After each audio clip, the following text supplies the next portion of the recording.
I want to jump right into the action. Angel of Grace, excellent place to start. Had me at 5/4 flash flying for 5. Everything else is gravy. And what else are we looking at? There's a Shark to Crab, which is great, but I'll take the single color Mythic over the double color Uncommon. Thank you, Cam. On it, on it. Boom.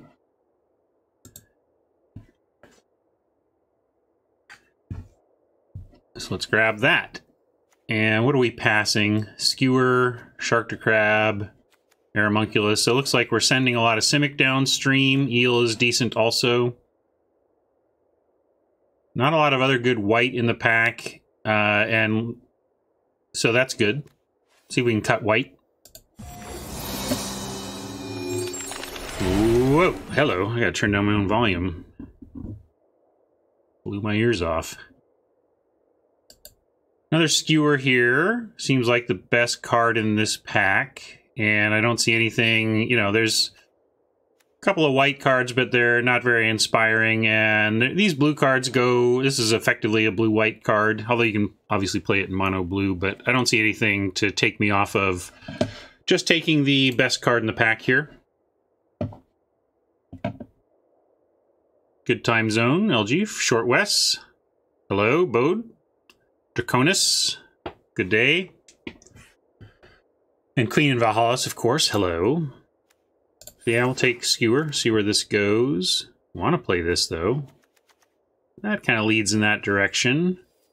So does this, which may be even better. Another Aeromunculus is good.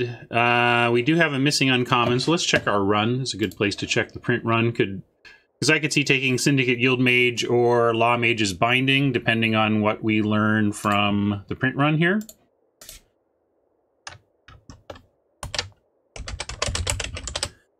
And between Tin Street Dodger, around Tin Street Dodger and Syndicate Guildmage, we have the Bulrak Clan Crusher, which the AI does not value that highly, and Azorius Skyguard. So we have an Azorius card taken out of this pack in the uncommon slot, so maybe we do take a Guildmage. I think this is a little bit better, but this is why we're using the print run, to help us understand what might be happening. This is no guarantee that the bot to our right will be in Azorius, but it significantly increases the chances that the bot will be in Azorius. So with that intel, I believe we should take the worse overall card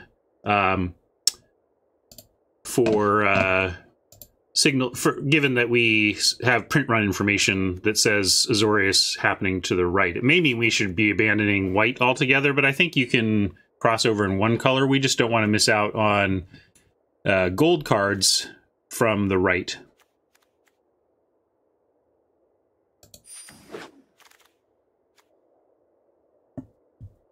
Oligarch versus Angel. I'm going to move this out. And I'm tempted by that Angel, but I think I just want to move in on the cheaper Orzhov stuff here. But let's again check print run. We have a print run check. So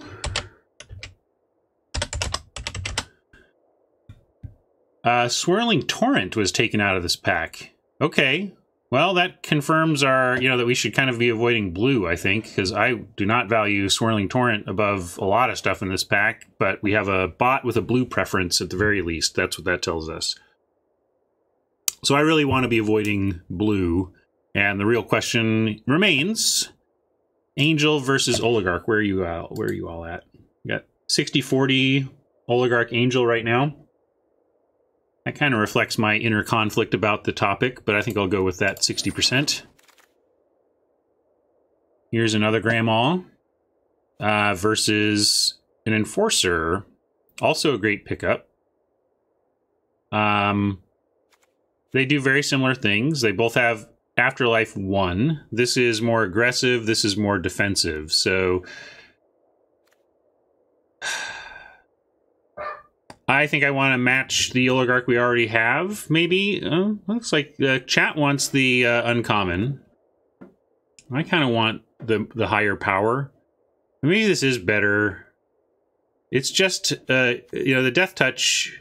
Yeah, okay, I'm with you. I like Grandma a lot, but you're right. The Death, these are very similar cards, but the ability for this one to take down much bigger prey makes it worth it, even if we end up being a little bit more aggressive. Yeah, I agree, Short West.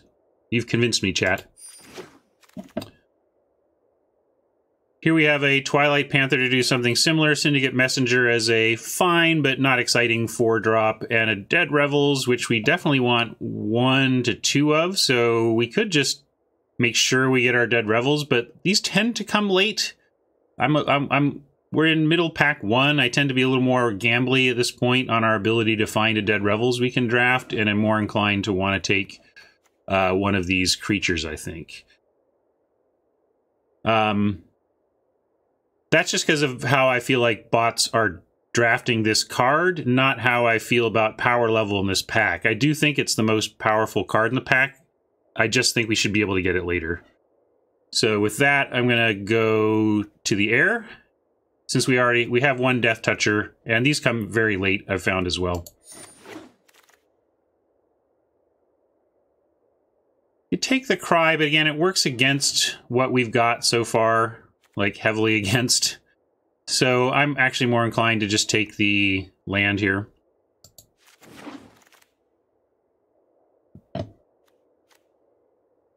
Debtor's Transport is not exciting, but it's not the worst high-end for an Orzhov deck if you don't have much else in that kind of slot, so we'll take that. This makes me want to skew more towards aggro Orzhov, so we'll keep that in mind, but we'll definitely take the Inheritance. Pretty happy about the openness of Orzhov. It's not usually this open. Maybe this is bot preferences coming through. You take a Watchful Giant and probably not play it. I would rather play a single Debtor's Transport over a single Watchful Giant. And we can take a Screaming Shield for Vault Progress here or whatever.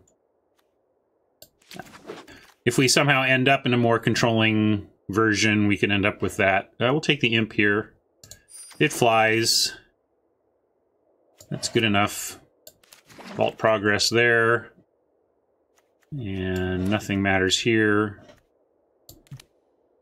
Yeah, nothing matters here. No Thralls yet. We'll find some Thralls. Bladebrand is a nice pickup at that point. Rakdos is splashable. We should probably take that Rakdos and figure out how to splash. Too bad, though. We got a Consume and a Blade Juggler and a Dead Revels. Hopefully we'll wheel this Revels, and my predictions on that will come true, that we'll be able to get our Revels. But I think we have to, as good as the Consecrate Consume is, we're pack 2, pick 1. We have the time to find the Rakdos gates to support this showstopper, so I want to take it. Pitiless Pontiff leaps out. I like Oligarch Summary Judgment as well, but Pontiff is really what I want to be doing here.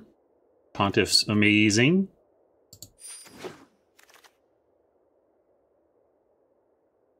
Gateway Sneak can't fit here. Might have to just take a Senate Griffin as maybe better for the deck than something like a Carrion Imp, something with bigger power.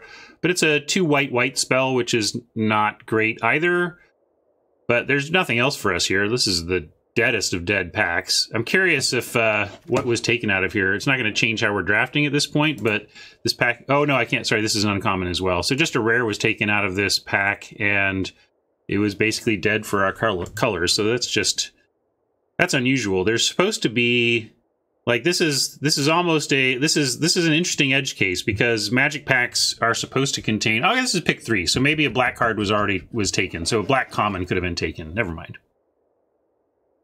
I'm not... No, we're going to deal with flyers by having our own, not by splashing something like this. This might come around anyway, in which case we'll think about it depending on how well we have found the red for this.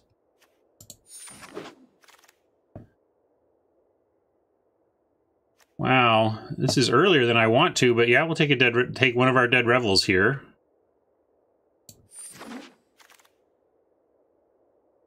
Getting a later Oligarch, though, is nice. Which I like over the Spirit. Can't do it with the Gatebreaker Ram this time, but we can take a Sentinel's Mark or a Arrester's Zeal. I think both are decent in the aggressive style we're going for here, but I think we'll take the Sentinel's Mark. They're both effectively combat tricks, but this one sticks around after and has some addendum applications as well. I feel like people are overusing Sentinel's Mark as a main phase single shot lifelink type deal. I think it's better to try and get a actual, 0 for 1 effectively by using it as a trick and then having it stick around. It's only pack 2, and I think we're doing great. And look at this, we're getting a Bellhaunt or a Bedeck at pick 7. We're definitely in the right place. And Bedeck these are of similar power level, really. Black to kill 3 and less toughness is at instant speed is very nice. But that Bellhaunt, ooh, that Bellhaunt. Where are you all at on this? Some people like there's a little support for the removal, but heavy support for the Bellhaunt. I'm tempted by it too. The CCDDs are just so when they're on color. And pick 7? Oh. Great to be in the right seat and with a powerful guild like Orzhov. Saw the white, black, gold and got excited, but it's not a great card and we're probably not taking it. I'd rather have a consign to the pit. It stretches the deck out a little bit in terms of its curve. You can see we're pretty tight in here. We have no 3s. That's worth noting. Find some 3s for this deck. I guess our 3s could be Guild Gates and a second 2. We could also take a Scavenger and try and say we're definitely going up to 6 though. We've got Showstopper we want to play, so I think we do take Consign. You agreeing with me on that one? Yeah. I wasn't sure we were playing 6s, but we are playing 6s in the deck, so we will. There's another Revels to take. But now we have a CCDD, and we're trying to splash a Showstopper, so the gates have gone up in value for me. So we'll try to pick up a second Revels and a Daylight later and take the valuable gate here. Wow, we in the right seat. I can't... this is what we want. We want this for Rakdos, but I'm not passing up. Pick 10, Grandma. No, we're not passing that up. And look, this did come around. I thought that might. We'll put it in the board for now. It's best of 3, so that could come into play, and so could Deface, I suppose. Defender, Artifact. We'll take Deface in case our Black Splash really comes through. We could take Orzhov Locket as a thing to do on 3, since we have some high stuff to cast. And nothing. Yeah, we'll take the Locket here over a second Blade Brand.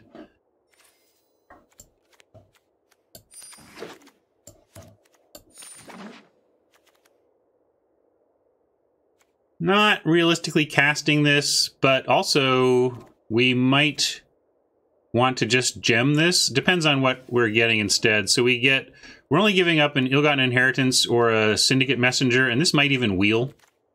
So this is an opportunity cost or a officer. Like none of the cards in here for our deck are very relevant. So this is a great opportunity cost place to convert some gems. So let's go do that. If those of you who have not heard me talk about this before, a quick overview. When you draft a 5th copy of a rare or a mythic, you get 20 gems at the end of the draft for a rare and 40 at the end of the draft for a mythic. But what you can do with your wild cards, if you're a heavy limited account like this one is, and we have 11 mythic rares, and your focus is on maximizing your limited, you can go to your collection. What's that thing called? It's like... should have looked it up. It's like a worm, though, right? There it is, Ravager Worm. So we have one, and we're gonna redeem. In fact, maybe let's redeem Rakdos while we're here too. Why not? Like, the point of this account is to get as much limited as we can, and this is how you do it. So let's also... and we had a showstopper as well already, so...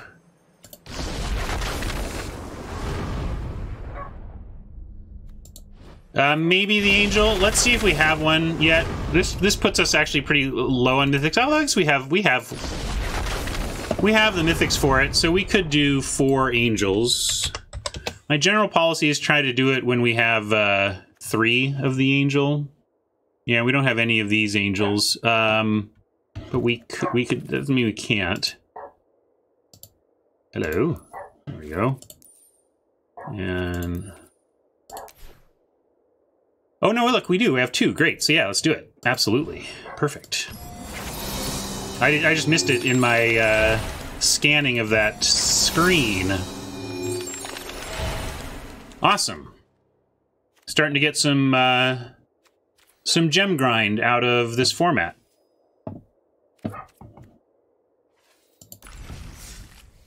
Did we draft any other rares yet in this one?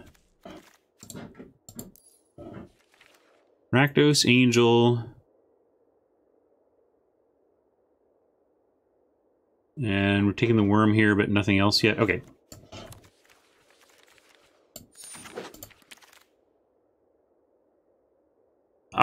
Yeah, it's twice as valuable to go chasing after mythic rare drafts, so I'm definitely more willing to do it going after a mythic. The packs have not been great for us, but we do have the bailout.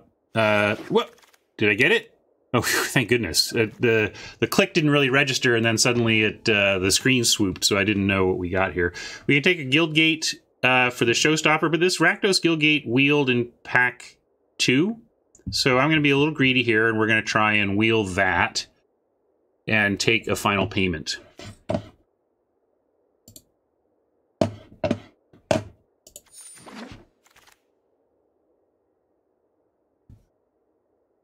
Nothing great for our deck here that leaps out at me. We can take an Embrace for the sideboard. I think it's good against some decks. We can also take another opportunity to rare draft. Sure, let's do a bunch of grinding. Mirror March. This is a little sketchier to go after because we don't necessarily want to take it. Like, it's not a good card. It's not a good card, which means it could make it to us pick 4, pick 5 in later drafts. But it's something we're always going to be saying, we're not playing this, we're just taking it. Whereas the Angel, Rakdos, and the Ravager Worm, when we happen to run into those in pack 1, pick 1s, or whatever later, we'll be happy to take them, whereas we're never going to be happy to take the Mirror March. But we have a lot of rares, so let's do it. But I'm just going to try and remember for end of draft here. We're going to go make Mirror March.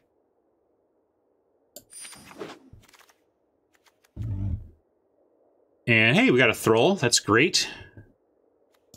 Easy pick. So is another Grandma. Another Grandma, or a Plague White, or a Gate. This is a real pick. I think I like a first white over 5th Grandma, but we may want the Gate.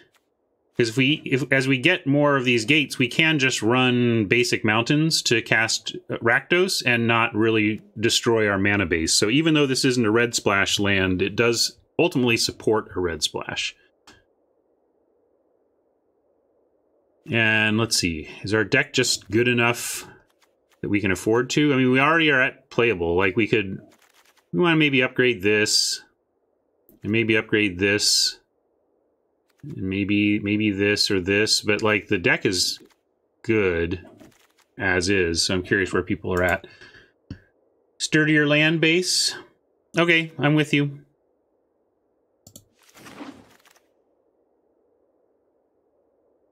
Doggy or Kitty?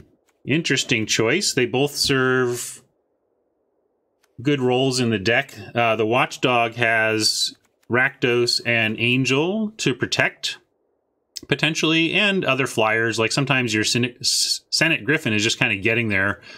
So I do like Watchdog best in the decks where it's trying to protect evasive threats, and it forces opponents to need twice the damage or destruction-based removal to deal with it.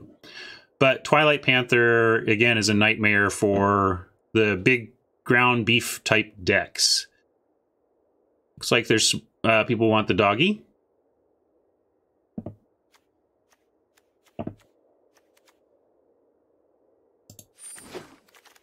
Good boy. We'll take this, but this wasn't what we were trying to wheel, right? I know there was an Ill-Gotten in the pack where I was trying to wheel something. What was I trying to wheel? Hopefully it's there and that will remind me. But I think it's next pick.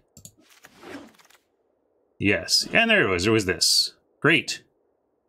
And we even got, like, I don't want a third one of these, but maybe we'll play two, and so this gate is perfect.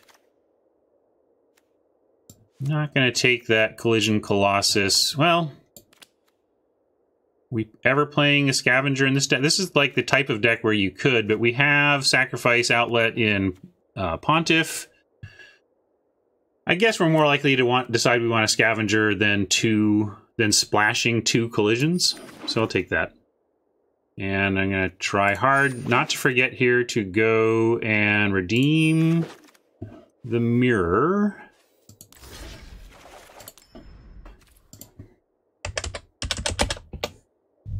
Oh, look at that. We were 3 to it anyway. Perfect. Perfect.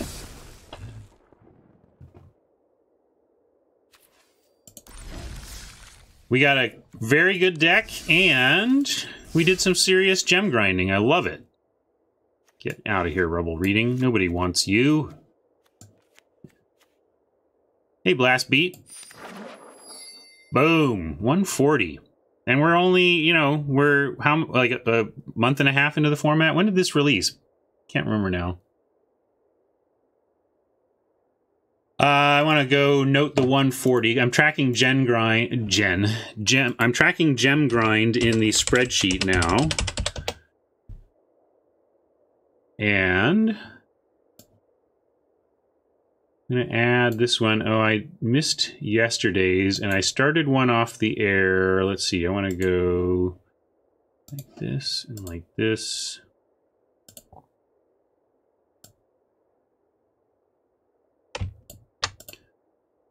Thank you for your patience. This is free to play 1. We are in traditional draft. I cannot type. RNA.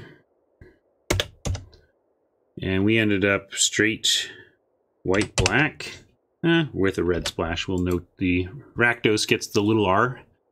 And our gem grind here so far is 140. Very nice. And cutting 4.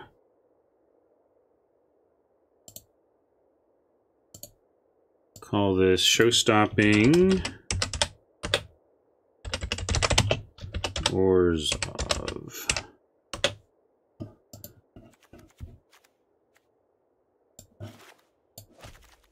He's still the main attraction.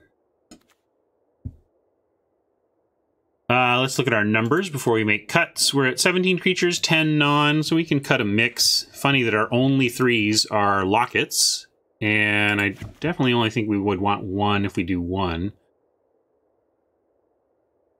This deck is gross-ish, but this lack of 3s is weird and concerning. We do have enough. We have some gates, so the real plan here is to...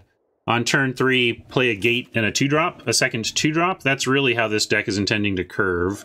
Got a Blade Brand, 1 Blade Brand for sure, but I like having, oops, I like having 1.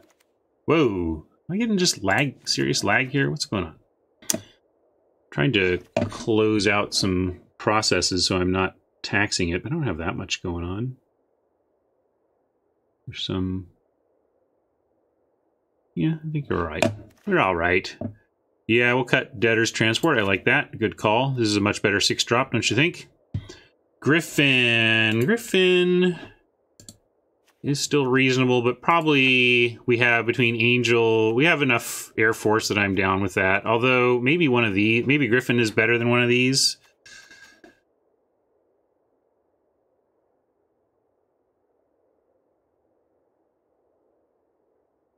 Like, if we're being aggro, maybe it's just better to have a 3-2 flyer than a 2-3 that gains a little life. Because I think, you know, we're trying to be a bit more on the aggressive side.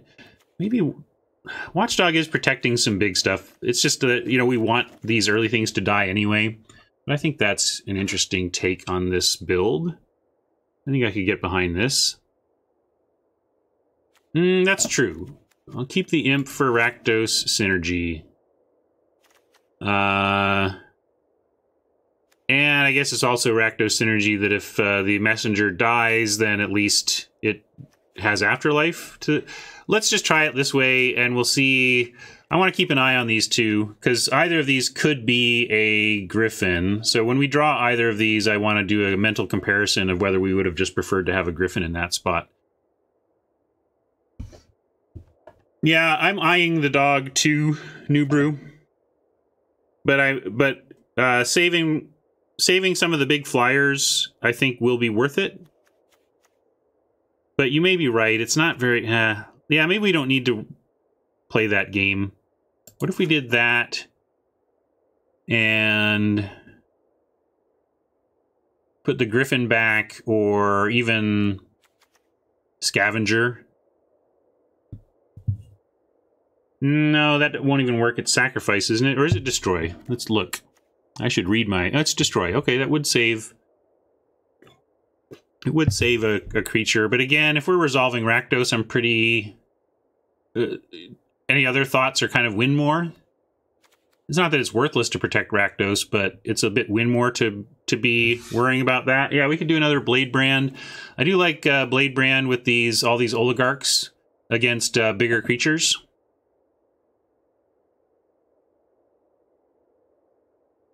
You can't sack after... The idea of Blast Beat would be like, oh, I really want this Thrall to survive Rakdos, so before we cast Rakdos, we sack the dog, make the Thrall indestructible, and then the destroyed-based nature of Rakdos would not kill the Thrall even if it loses the flip.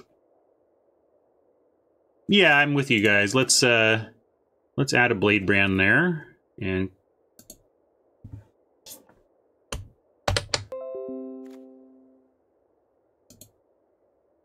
Had a bit of an epiphany, too, by the way, about the stream, but I'm going to share my epiphany later when we have built up a little more of our daily audience. So that's a little announcement teaser. Rakdos, Locket. Oh yeah, we need to fix the land. All right, I'm with you. We'll run Rakdos, Locket. We'll sack it eventually. And then I want to... Do we still run two? Let's do this. Then we have 3 sources, and we can still focus on making sure we dump our gold 2-drops satisfactorily. So white, 6, 7, 8, 9. Black has 5, 6, 7, 8, 9. So this is a 9, 9, 3, or really 9, 10, 3. But for the perspective of getting these out, it's really a 9-9 situation. Has WotC announced an announcement?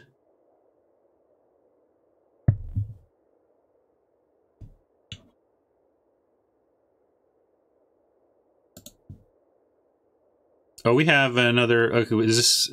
we're low on land. Okay, we have to add one more. So... 6, 11, 12, 13, 14, 15, 16. Yeah, we add one more land. And I guess we want black a little bit more. But it's really very, very similar. I guess we want another swamp because it makes it easier to cast or crack the locket. Oh, classic WotC, I see. Yeah. Announce the announcement. I would just announce, but again, we'll pick up more viewers before the end of the morning, so I want to wait. But I can announce it twice. I don't want to. It's not a big deal. I don't want to tease, but I realize. Yeah, so I will. I'll just announce it. I'll announce it now, and I'll keep announcing it throughout the day. I started this stream as a 10 a.m. Pacific affair because it gave me a big cushion in the morning to get all my stuff done with my kids and have a nice cushion for me to prepare to stream as I was a new streamer. Now I'm finding I'm well prepared earlier, and yesterday I stopped streaming at 1, and it unlocked my whole afternoon in a way that's been missing for me, because when I stream from like 10 to 2:30 or something, it just destroys both the early morning and the late afternoon as good functional chunks of time. So what I've decided is that I'm going to slide my start time back to 9 a.m. Pacific, which I also like because it captures the noon. We'll be starting at the East Coast lunch hour, so I think that's going to be good for me as well.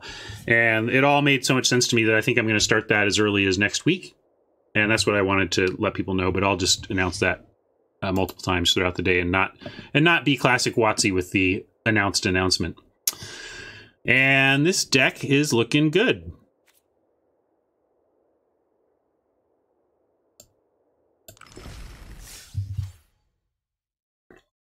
Then if I start at 9, I can commit to a 3-hour stream. So like my window is like a 9 to noon plan, because that's also cool. Because like another thing that I've stopped doing is going downtown to meet like Marshall and Adam for lunch and stuff, because I'm streaming until 2. If I commit to more of a 9 to noon base schedule, I believe that I can keep doing this longer. Because like I've said, this is not a lucrative endeavor for me here. It's possible that it would become one way down the road, but I'm doing this out of love and the availability of time, and I want to keep doing it. And I think the way to do that is to compartmentalize better and really create a free afternoon for me in the weekdays, and then I can really do the other things that I need to do to support being able to continue doing this. Let's update stuff. Oh, where's the... Oh, Battlefield, there we go. Free to play. RNA best of 3. Oh, cool. All we have to do is update the record here.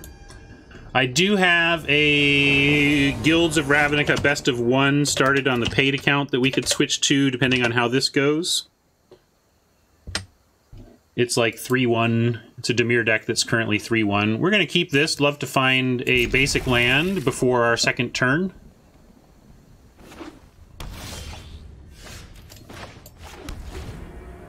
Any basic land on top. Well, not a mountain. Sorry, darn it. Oh, I wasn't... We have mountains in the deck. I need a swamp or a plains. Darn it, they're going to give us a mountain now. Ugh. Okay. The gods passed on an opportunity to mock me. But we are still not finding our land, so we want to get that out.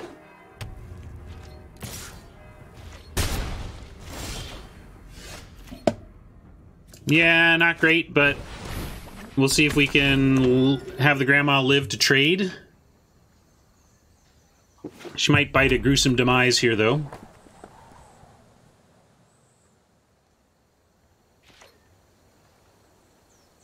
Looks like it's slowing them down. Great. Good work, Grandma.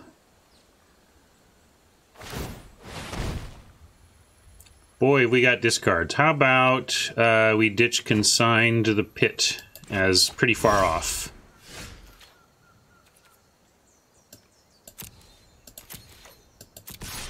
Thing about going after a mana-screwed player's hand is that they generally just have a lot of, you know... If I'm going to win, it's going to be because we managed to eke out a victory on our paltry mana. So if they want to sit there picking apart our hand while we cast creatures and attack, I'm down with that. But now I will take any basic land. We could cast the Locket if we want to. And I'm going to ditch the Messenger. We have a Dead Revels, and we can look to get things like the Messenger back later.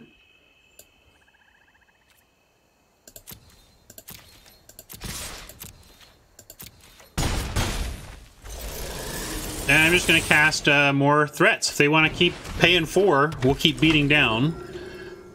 And I might even ditch the Locket this time.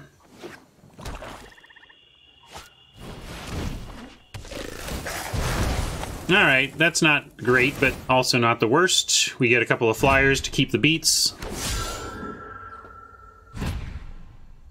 and a couple of grandmas to revel. That's an option. Next turn, if we get a basic land, we could attack, revel. That's an interesting offer. What do we want to do here? Tapping 4 power against Rakdos isn't relevant, and we're pretty far off from activating for relevance there. So I actually like trading here, because we're not attacking into the Daggercaster anyway. And again, we could dead revel it back if we decide it's useful later.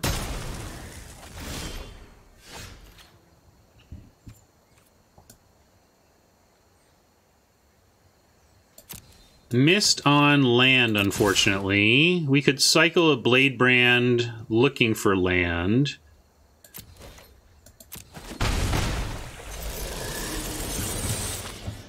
But I also kind of want to make Oppo do something, and we could. I'm gonna lock it here.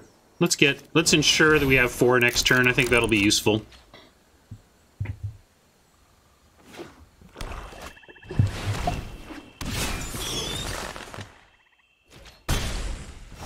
Nasty. All right.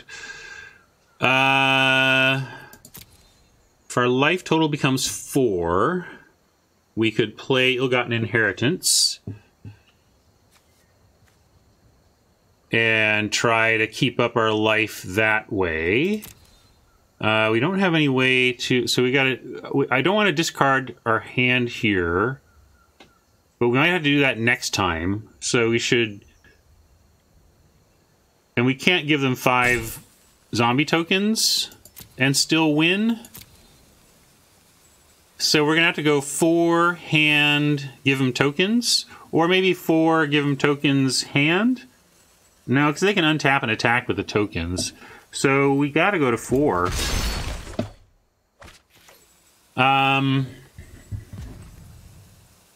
Wow. Ease up.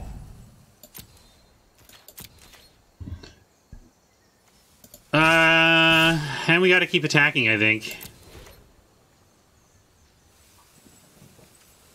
Oh, right, it's under my control. Sorry, I see what you guys are saying. My bad. That's great. We'll still be okay. Sorry, I did. You know, reading Magic cards is hard. I was still thinking of it as theirs, you know.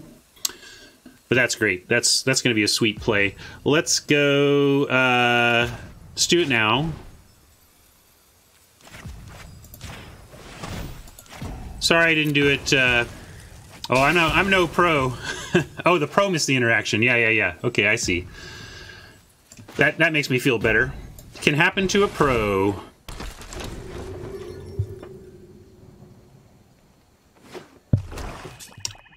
I love that you're all screaming it. Here's what I thought you were saying, if I'm honest. I thought that captive audience would... I thought you were saying the name of this card. I thought this was like Final Payment, and that you were just saying, "Whoa, they're playing that card," not sack it to for effect. Well, I hope it doesn't cost us a game. Let's see if we can pull this out despite the missed opportunity there. I can't remember if I had an opportunity to do it before it got me, though. Maybe I had to do the one. Can't remember. Now we need to keep some stuff back. What are we doing here? We can obviously attack with the Oligarch. Yeah, no mana was open. Okay. So good. It wasn't a punt. We caught it. Chat helped me out in time. We've got this Menace dude that's tough on us. I think we have to go... attack with Oligarch and leave everything else back. Then if they block with the Fiend, they kill one of the flyers. Now I think we need to Revels and get more creature defense. We could play the Inheritance and try to get our life total up. That's the other play. But if we do Revels, we can actually deploy another creature right now, and I think that's more important to our life total than the ill-gotten inheritance for this turn. That's my theory here. And we'll take an oligarch, and now we'll take a guild mage back.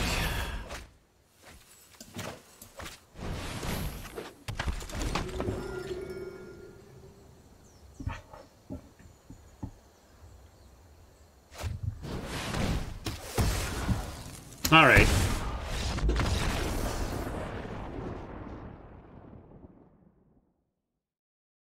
That was a cool game. I have to remember how important the final payment is towards Oppo's endgame. We actually did not find a spot to pick up the Destroy Enchantment sideboard card. Yeah, we had some tough mana to work with, too. Rakdos Control is basically what we saw there.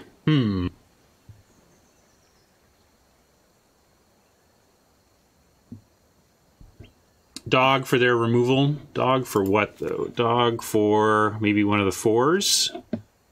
Maybe the blade, maybe one of these blade brands. Dog can come back in.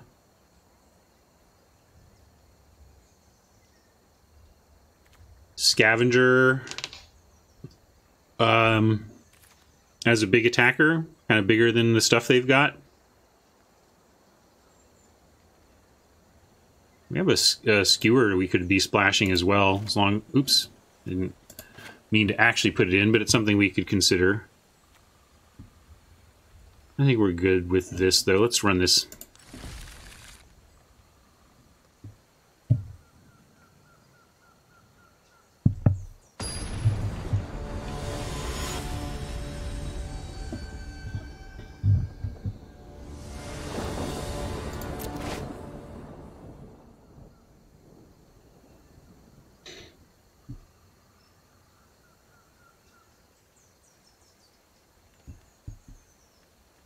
I'm going to mulligan this. I don't think it's aggressive enough. I think we've got this 7 mana enchantment waiting for us at the end of the road, and we need to make that road shorter.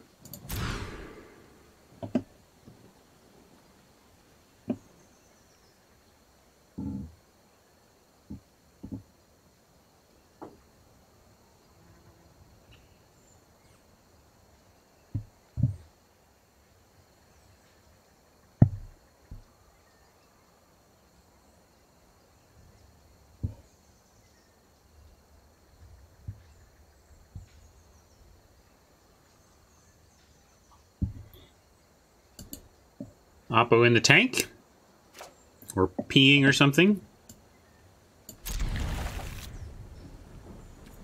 Yeah, we'll keep the land. We need some more of that. Yeah, London Mulligan's going to be great. I think it'll stick, and it's going to make limited better. Or something. Whoa. Oh, it's this. I just got the stream going on my iPad that I have in front of me so I can kind of monitor the stream a little more right in front of my face. We play the Footlight Fiend. Do they get to kill the spirit? I think we've talked about this before and I still forget. So let's see. We have this down. We block. It's their turn. They both die at the same time. Their thing goes on the stack first. Our goes second. They have to target before it exists, right? So they can't. I think they have to target before it exists. So I'll make that offer. We have a Dead Revels. I'm looking to trade Grandma.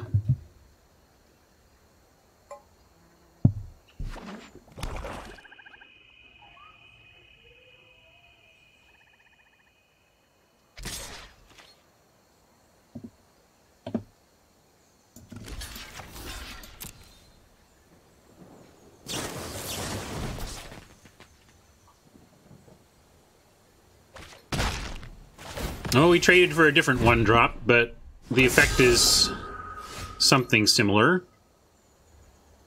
We can go Guild Mage Gate. And that makes more sense to me since we're not going anywhere with the Locket.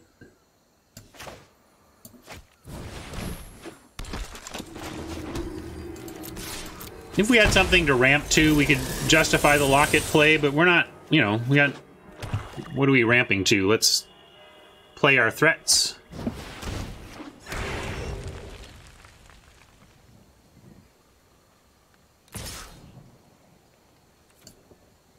Yeah, no blocks, I suppose. We could also... Yeah, well... Because we could set up for Dead Revels getting both of them back next turn and replaying one of them. And we don't have... Again, I don't... Like, let's say we draw a land. Like, what's our actual plan to win this game? So I'm going to use the card we have in our hand, get this annoying fiend off the table. Oh, interesting. They went for that. Okay. Well, we have a new play anyway.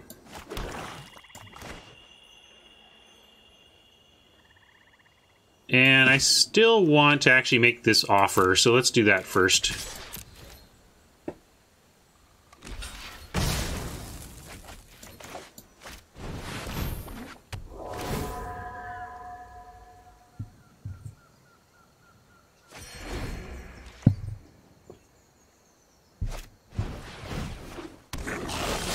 Good to see them out of lands. That means we're likely not facing that rare this game. We'll start with an attack.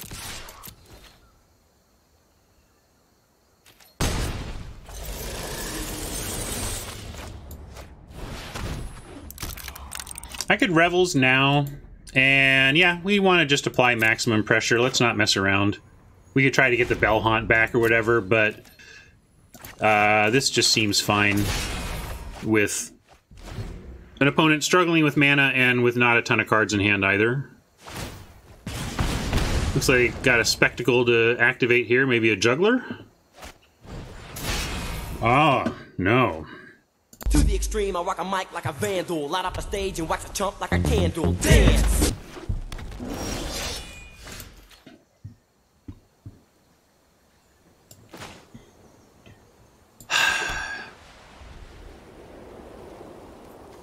I sighed right there because completely random thing. The 80s are back in style along with 80s music, and I have a great soft spot for 80s music. I've populated my daughter's 80s music playlist, basically. She loves it. But the 80s are back, and like grocery stores are playing 80s music all the time. You just hear 80s music everywhere, and I now have We Built This City on Rock and Roll stuck in my head, and it's been there for like 5 days now, and it's there like right now. Like I'm sitting here streaming with We Built This City going through my head, and it's really annoying. And why does music have this kind of power over me?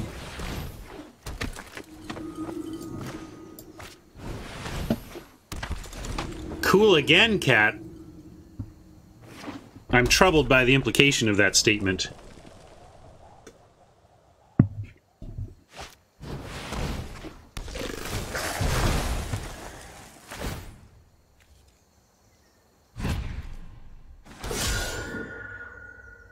Maybe I'm thinking. I guess at my next break, I've got to torture you guys with it too. Oh yeah, you're gonna join me. That's, you know, that's the only reason people tell you about the song stuck in their head. Secretly, they want you to be there with them. We're gonna just take this.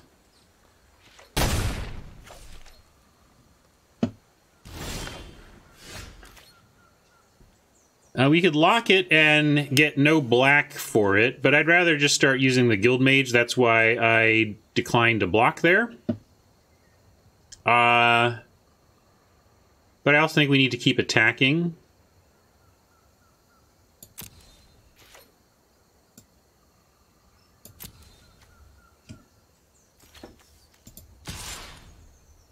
Yeah, we keep attacking here.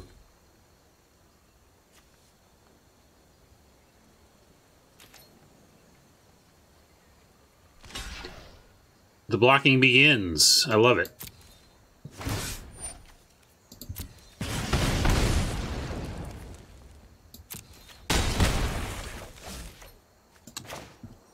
Oppo still thinks we're racing. Maybe I don't know what they've got in their hand coming up to turn this race around in their favor, but I'm going to not sandbag lands because we may want to crack Locket eventually. Right now we're going to activate the 2 damage mode. We could activate the 2 damage mode and block.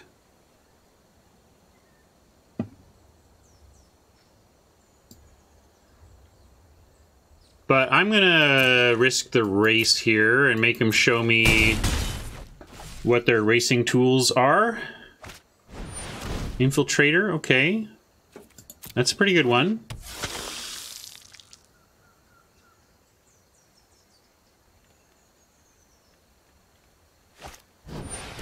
Revels getting back some angry stuff. Okay, that's what they're on about.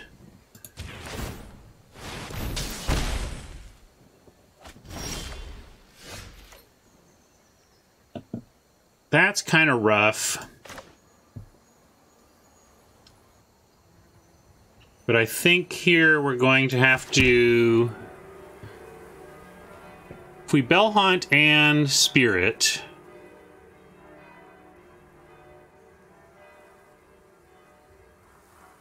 If we Bell Haunt and they go to 5, this takes them to 3. Then Bell Haunt is lethal, but they'll leave back, you know, this to chump or whatever. This is going to get a damage in no matter what. This is blockable. Maybe we just stick behind the Guild Mage now, but I think we keep sending in the Haunt. 4 damage, yeah. Okay, let's put them on that clock. They gotta, if they don't block here, they're in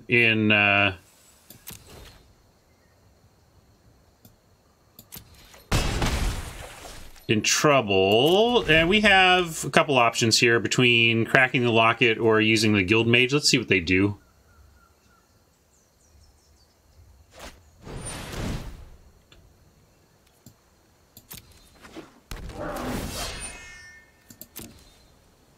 That's an interesting move. Yeah, I think that just means we win. Seems like giving up the game there. But maybe we just had it and that was their... They feel their only answer? You like the kill them and win plan? Yeah, kill them and win is... You know, if you want to go mainstream with your plans...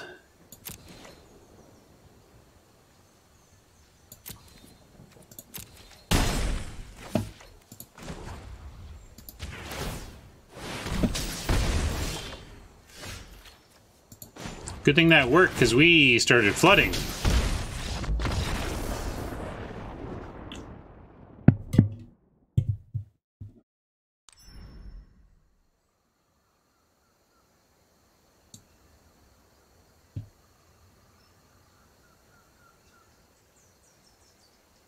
Skewer does have some targets. We could bring it in. I'm not sure what we take out, though. Blade Brand. GG. I think we'll run it back. I like how it's playing.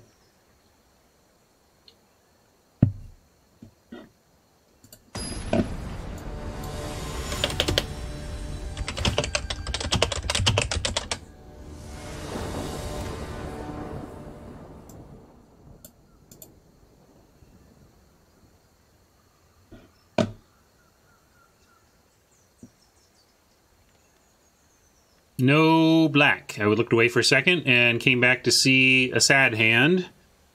And gotta throw this back. We need to be doing stuff on 2.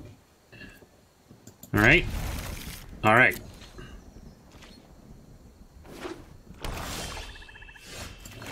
I could have shipped this looking for land to get to our Thrall, but I'm gonna have faith that we're gonna get there.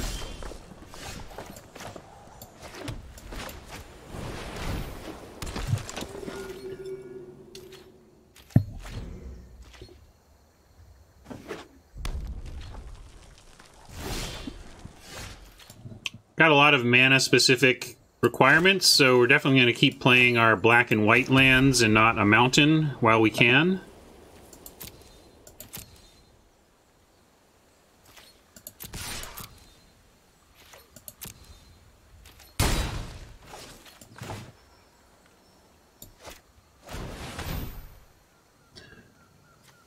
They've got some sort of instant brewing over there. We'll see if they fire it off here. Exile. Oh, they're desperate. That's pretty desperate. Giving up a card to scry 1. See if we can get him with a Sentinel's Mark here, or Blade Brand, perhaps.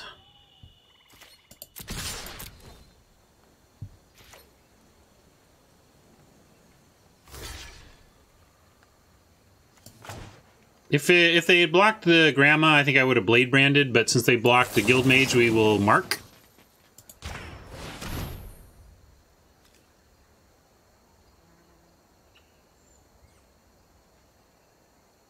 They have a pause. Maybe they have another one?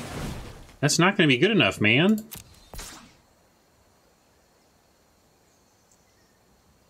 I don't understand Boxy Cat's plays here, but I will take them.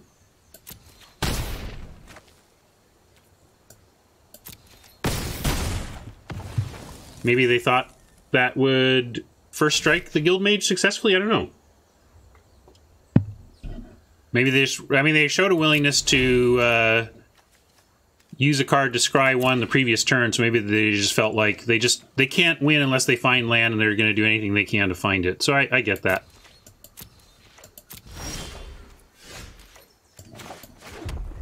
I'm not liking their chances, though, after that draw.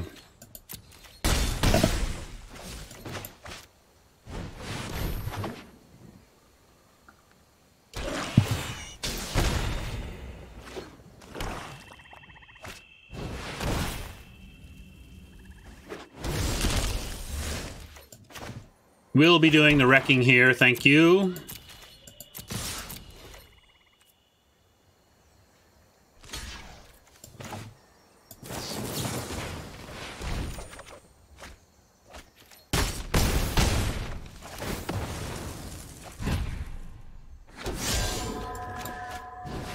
Seems good. Exploding Planeswalker. We got it. Alright. Nice. Came back from the 0-1, from the starting match loss to start with a match win. The game loss to get a match win.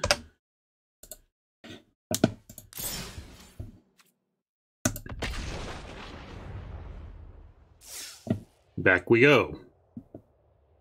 Hey, Adiju. New to MTG Arena, have a lot of M19 cards. Someone told me they get deleted of the inventory at the end of a season. Is that true? No, you'll keep all the cards you have forever. It's one of the features or bugs of Arena, depending on who you talk to, that when you acquire cards, you keep them. And there they are. If you don't like that card, tough. You've got it.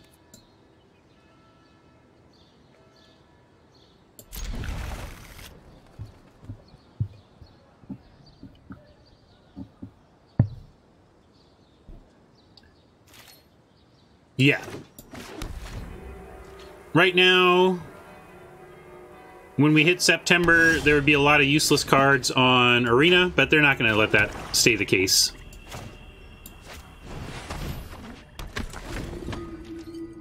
Hey, I remember we have an Angel. We have a Rakdos, too. We've only seen Rakdos in, like, a mulligan.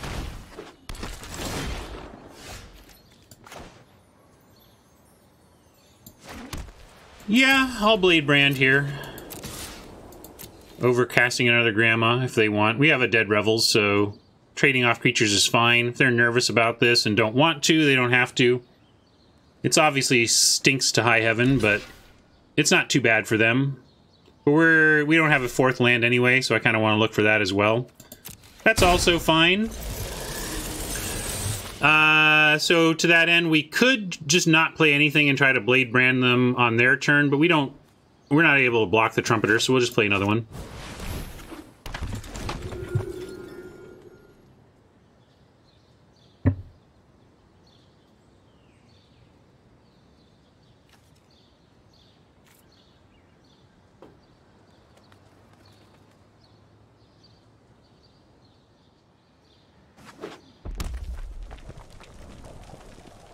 Oh, and you also said end of a season, and the end of a life cycle of a set. You know, a set release is one thing in Magic, but a season on Arena is another matter. So we'll do that. Those are monthly.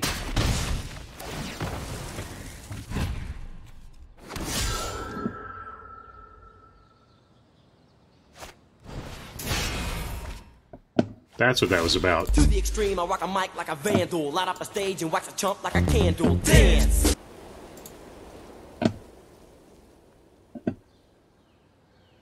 I'm happy to keep racing here. We'll attack with everything and play the messenger. Close to Angel Mana. Oh, we're gonna get drill bitted though, aren't we? So it goes. It's just discard though, so if they make us discard Angel, we get it back with the Revels. If they discard the Revels, then we still have the Angel, so not bad either way. Adiju, so I'm not sure where you're at in your experience in Magic in general, so I don't want to talk down to you or anything about the cycles, but basically every September, Standard is the last 2 years of Magic, basically. And every year, right before the fall set comes out, you've got 8 sets in Standard. And then this 9th one, or this new set, comes out, and you lose the oldest 4 sets and keep the most recent 4 and then add the new one. So you have a 5-set Standard. So Standard is like, fall set comes out, there's 5-set Standard, then 6, 7, 8.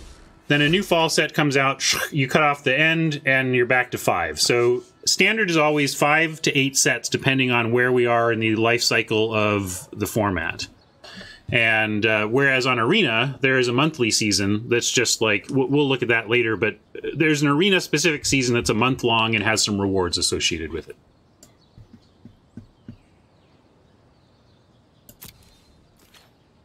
Now it looks like they're willing to take the Blade Brand trade, which is too bad because I kind of want to cast the Ill-Gotten here. And to that end, yeah, I'm going to skip offering the Blade Brand Oligarch play so that we can get the Ill-Gotten down.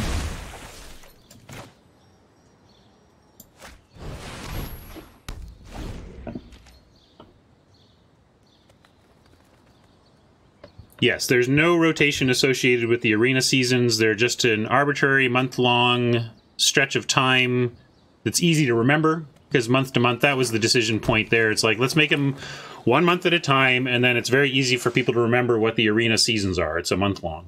But it's unrelated to how sets come out.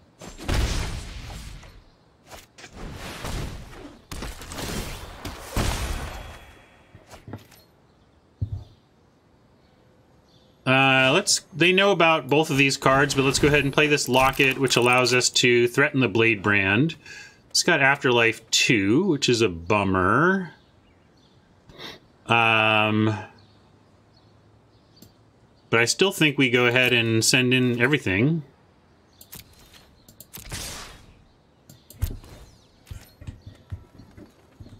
We're winning this race pretty handily, and the Angel is only going to help with that. They get a couple of flyers here to our 1, but they obviously spent a lot more for their creature than we did for ours. We may cycle the Blade Brand before our next turn.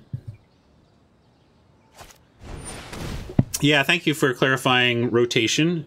Just changes the legality. Ooh, very nice, very nice. Can't really do anything about that except be sad and be happy that we have an Angel coming up. And cycle... No, we'll still get a creature out of this, so we'll let that happen. And that's main deck. Interesting. It's main deckable, but, you know, I like it more as a sideboard in best of 3. But sometimes you don't always have the playables you want.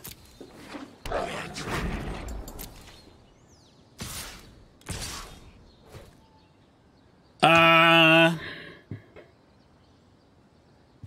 going to cycle the Blade Brand, but then I'll offer that trade.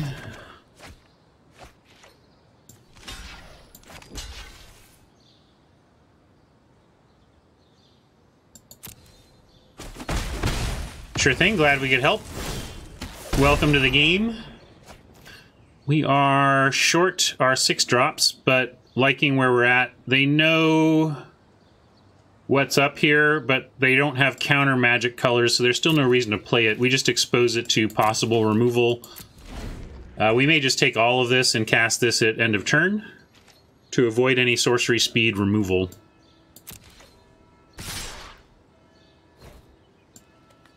It's alright, we'll take all of this. We're going to land the angel, and it will dodge anything sorcery speed they've got as a result.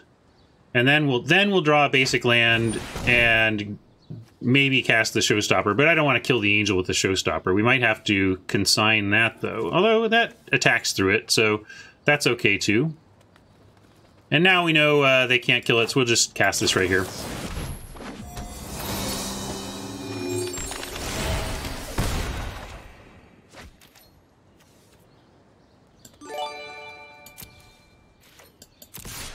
Thank you for the follow. I think they have to chump here. And then this Thrall is pretty damaging.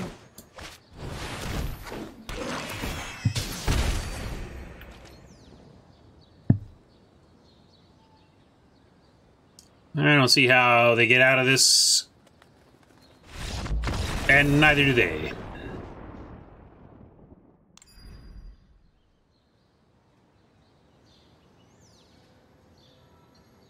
Bring in the doggy for Rakdos.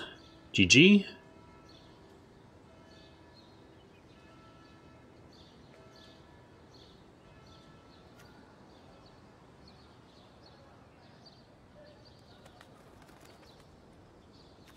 Over 1 Blade Brand.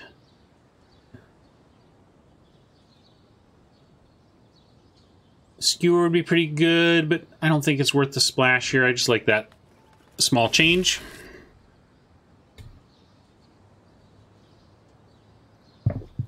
It occurred organically. For once, we had a bot to the right that was really overvaluing blue cards, and so Orzhov flowed.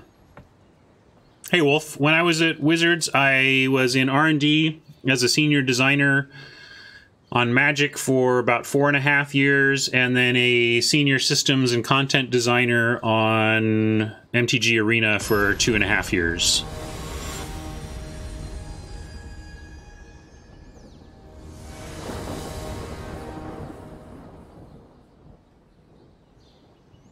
Systems means basically everything going on in a game outside of the main core gameplay. Like, well, it can mean systems for core gameplay as well, but in the context of Arena, it meant like non-battlefield stuff.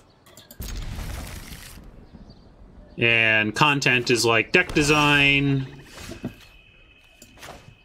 They've added new cards and stuff since I left, but at the time I left, all of the pre-constructed decks and kind of content unlock sequences were of my design. In a sense, I participated in the design of every set that was released while I was in R&D, because everybody playtests everything in R&D, but in terms of design credits, I was on the development team for Modern Masters. That was my first experience. I was on the design team for Born of the Gods, the development team for Fate Reforged, and the development team for Dominaria.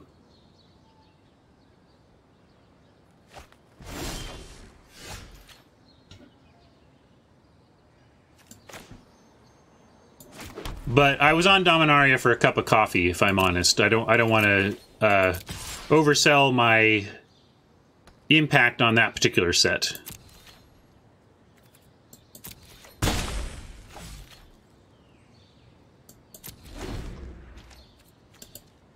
So they keep running into, let's see, Scavenger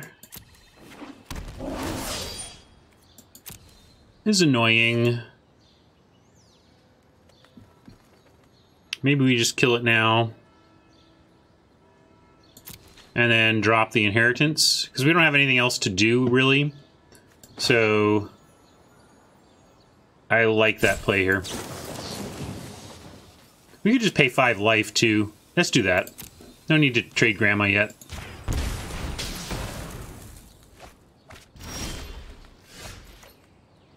Yeah, Dominario is great. I just wish I could honestly say that its greatness was due to more of my contributions, but honestly, it's not. I did have a single card design that I'm proud of from that set. Especially because there's a saga, and you know, there's only a handful of sagas, and it's kind of the cool new looking card in the set, so it was cool to have a saga designed. I designed the first Eruption.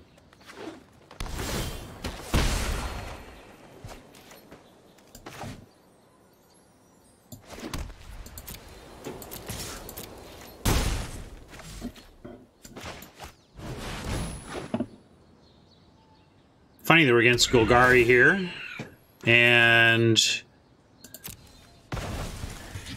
good to get those creatures out with a deck that has Dead Revels.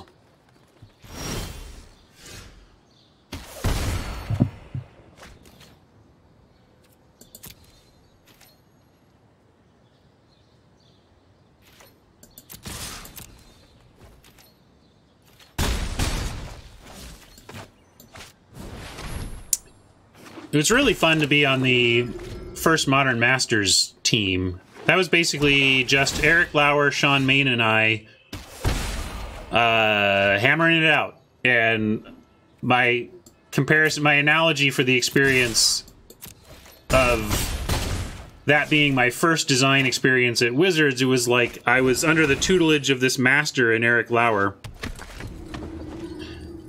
I hope I didn't just play into mass removal. No. But I always said it was like Sean and I were in the back of a New York taxi cab being driven by Eric Lauer frantically to get to LaGuardia for a flight. And we're screaming suggestions, and he's, you know, because we had this tight deadline, and it was wild and fun and great. And, you know, so he was the driver, but we were screaming good suggestions from the back seat. Picked up a second win, match win for the deck. Starting 2-0 feels great. Feels so we've already cashed, and we've got 2 shots to break even. That's sweet.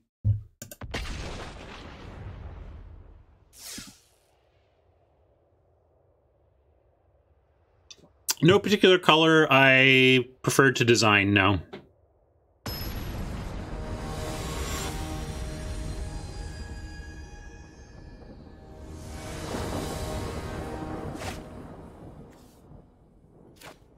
Yep, 140 from the draft. This is going well.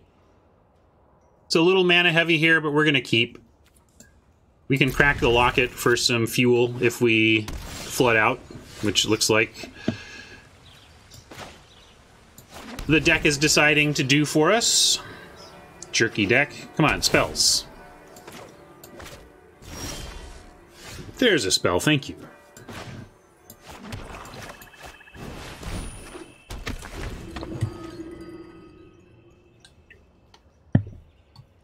I think we'll go land, locket, and then gate inheritance next turn.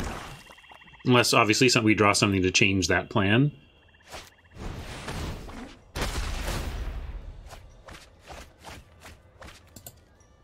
We lost our Revels. That's too bad, but...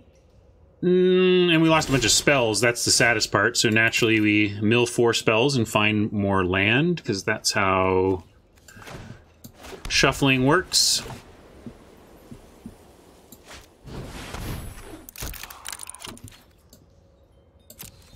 While doing good work here. It's a good spell against us. Have a lot of 2/2s on 2 we're trying to get through for relevant damage. If they pass here, okay, I'm happy to see the clear to mind, because I really want to resolve our inheritance. Still gonna do it with... Oh, I was gonna play the gate, that's right. That's all right, we have plenty of land. We're going to be able to do whatever we want on that front.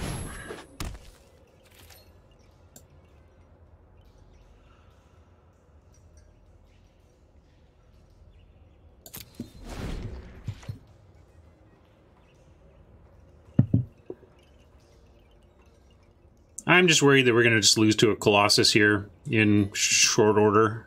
I have to final payment it and hope it stays down. Find our imp. They miss a land there, though? That's good. At least good for us. We can't attack through the Pontiff. Kind of, sort of. We can attack through with the Blade Brand now. Let's do that. I was thinking of starting to just work the tapping. But I want to cast... We can do Pontiff and Blade Brand this turn if we attack. A little concerned about this open mana. But we're casting 2 spells that, if they counter, aren't the end of the world. Like, if they counter this Blade Brand, okay. If not, we get through a pesky wall.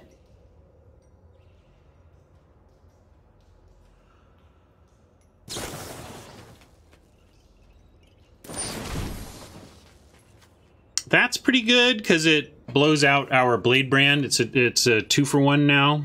That's a bummer. Do we want to final payment the wall?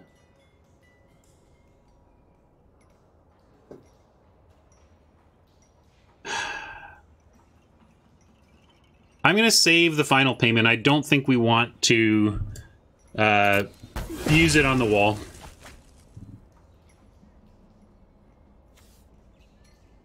That hurt, though.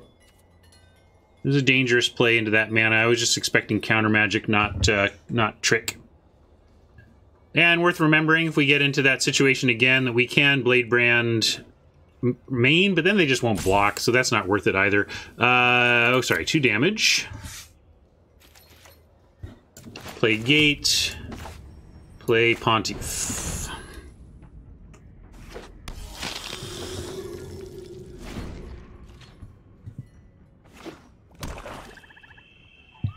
Colossus incoming. They're at Colossus mana. No, they're eyeing our Pontiff, so maybe we have a dead Pontiff incoming. No, passing again.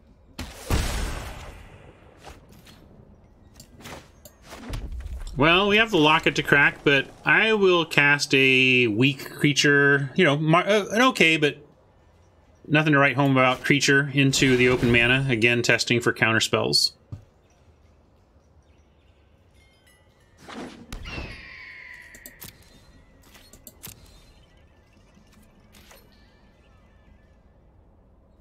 We could attack now and threaten to sack this to get rid of the wall.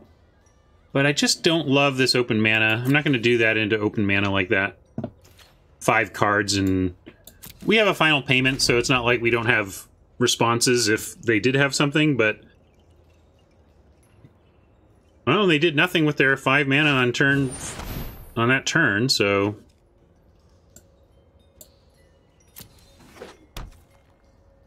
Well, we've got the head start in that game.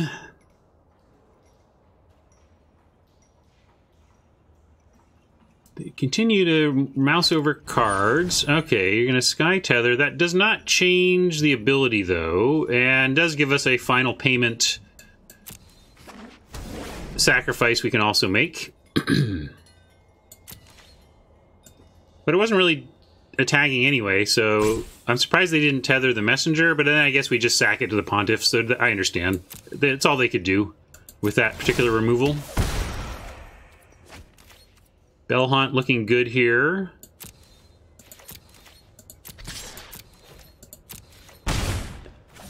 And nice that it can't be countered.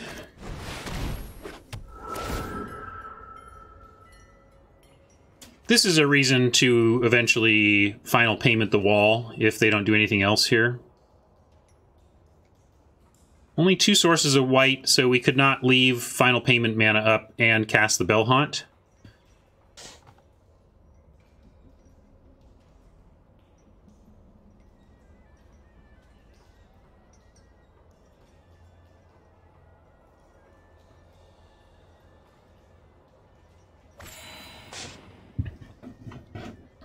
Clear the mind, okay.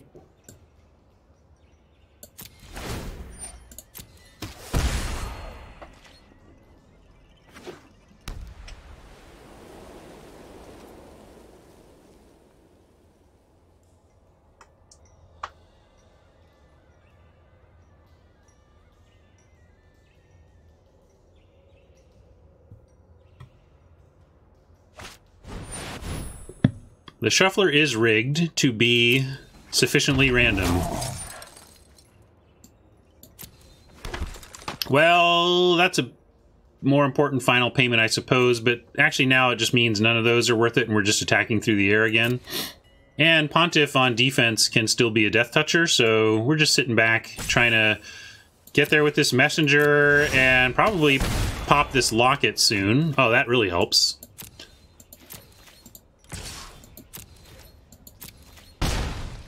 Again, can't do both of these, but we will save Angel and hopefully surprise him with a lot of damage coming up.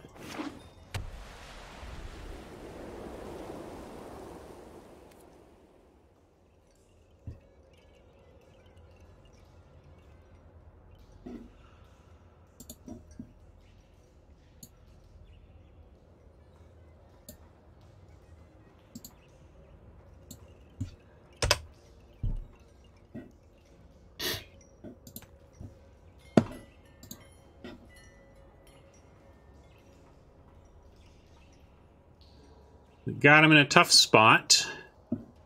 Let's sure we're keeping an eye. They both clear the mines in the yard now.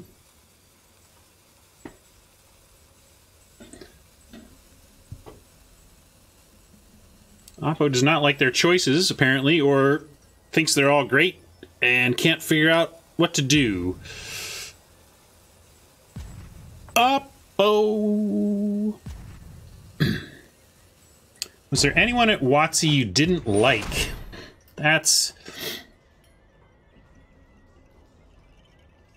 let's see. That's going to make us sacrifice the Bell Hunt, which I actually don't care about, right? Bell Hunt's not getting through. So yeah, you got it.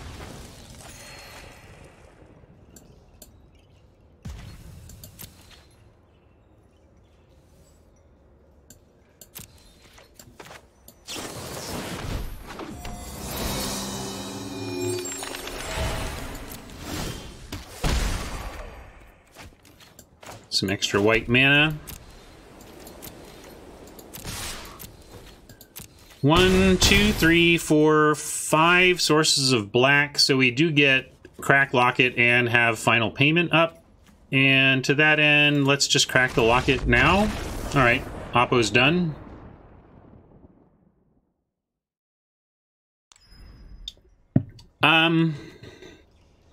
Didn't like, I mean...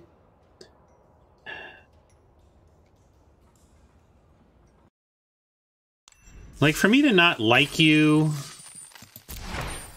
it's a stronger statement than it seems. Because there's people I don't work as well with. There are people that whose attitudes I don't appreciate, whose style I don't appreciate. But I have trouble saying that I don't like somebody.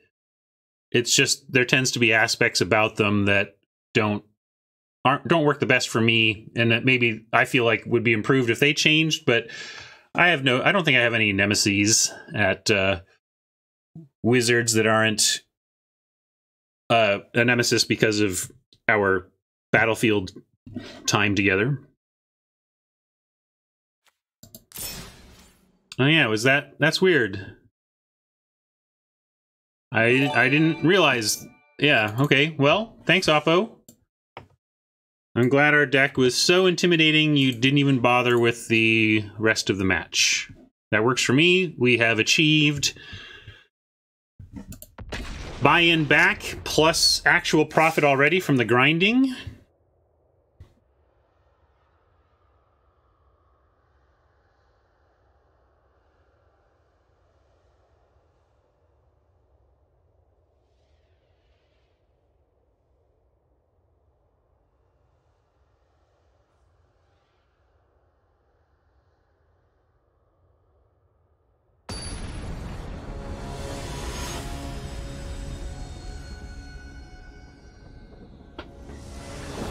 Is the 1500 gems version better than the 750? Well, let's remind me after this match if you can, and we'll take a look at the spreadsheet, because it's a complicated question, actually. It depends on what you're playing for, what matters to you, what you're buying, what you think you're buying with your gems. Are you buying digital cards? Are you buying limited Magic experiences? What do you think of yourself as buying? We're going to mulligan that nonsense. This is really rough, but if we find a black source, it's keepable.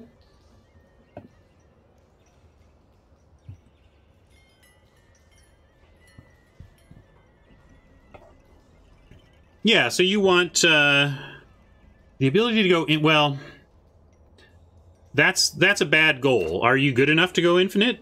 Do you win 75+% of your matches? Like, go infinite more often is not... refactor that sentence, because that sentence doesn't actually make sense. That you want to go infinite more often. So, I kind of hear what you're saying, but I think you need to... Like, you want to... So what I hear, and it's my goal too, so what I hear when you say that is... You want to get as much limited play as you can for as little money as possible.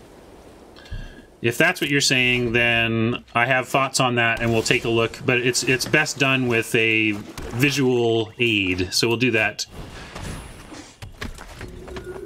afterwards.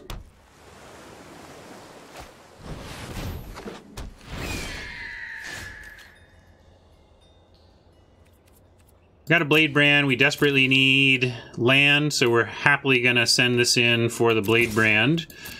That'll obviously smell something up, but it's fine.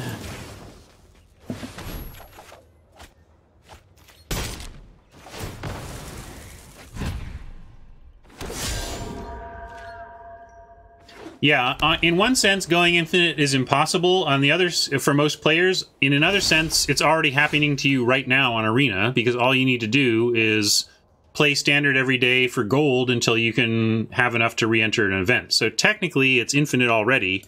It's just that it's infinite in a way that may leave you not playing the way you want to play.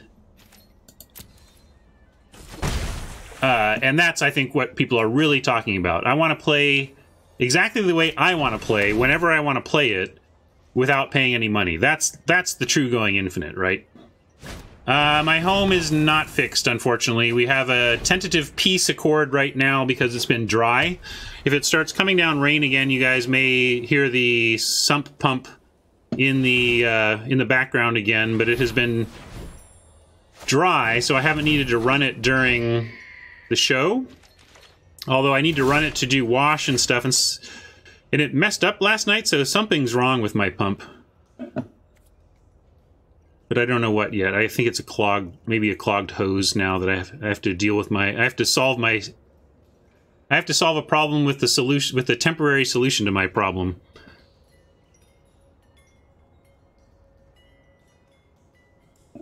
It happens. People's perception of how wet it is in Seattle tend to be misinformed a little bit. It's not usually that. It's like Dave Barry, humorist Dave Barry, once called Washington the incessant nagging drizzle state. And that's the thing. It rains. The amount of time it spends raining in Seattle in the winter is probably higher than the national average, but our inches of rainfall is actually not particularly dramatic. It's just annoying rainfall most of the time, and even annoying rainfall isn't going to cause me any plumbing problems. But if there's a solid week of downpour, which it can also do, then I'll be in trouble again.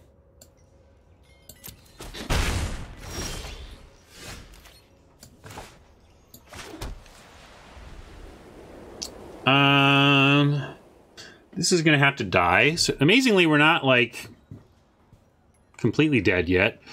But the Skyguard's got to go. The question, and it probably needs to go at the cost of just the 1/1. Let's just do that.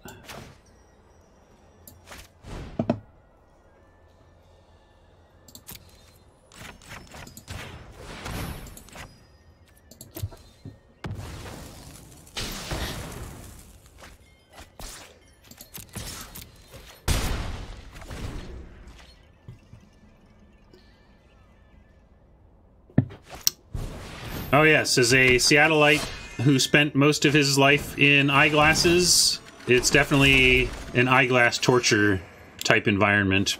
But you get used to it. I don't know, you know. If that's your biggest problem, you know, you're doing a lot worse than my glasses need to be wiped off. Let's play this, and then we can at least threaten to... I think we need to attack is the thing. And I would trade Enforcer for Precinct.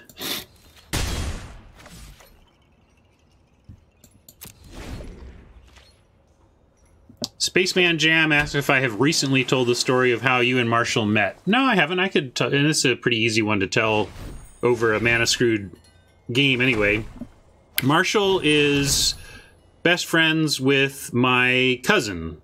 My cousin is like 6 years younger than me, and I grew up gaming with him heavily, and he was schoolmates with Marshall, and so Marshall was a kid I heard about a lot before meeting him because I knew he was Jay's best bud, and then eventually, that's bad for us. Eventually, I did meet him, and mostly when he was just hanging out, but it was actually Magic that really got us to know each other better, and to a actually greater early extent, the Star Trek Next Generation trading card game.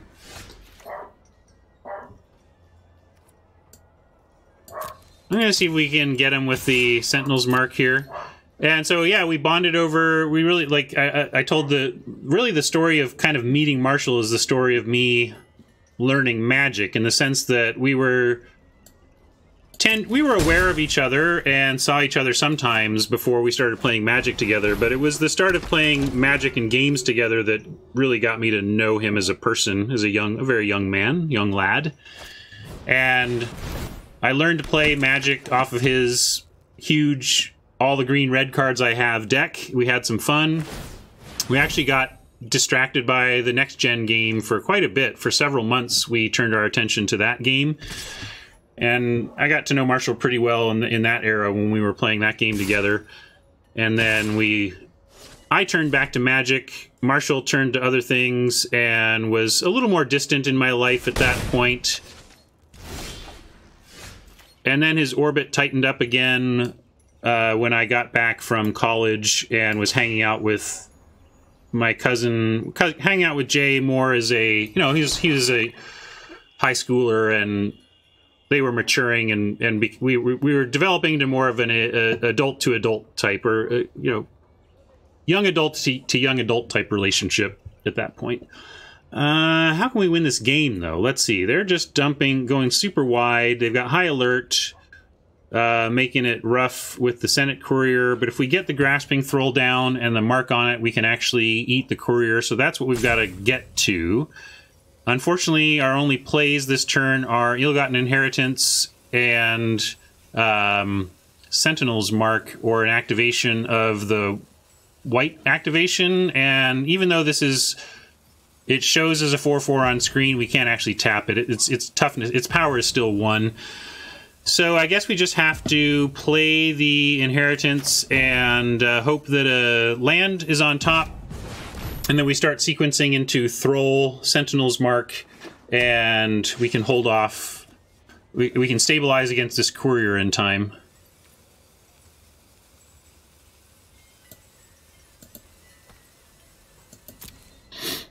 We're pretty dead. We're only mostly dead, Queen Dragon. And as everybody who's watched The Princess Bride knows, there's a big difference between dead and mostly dead.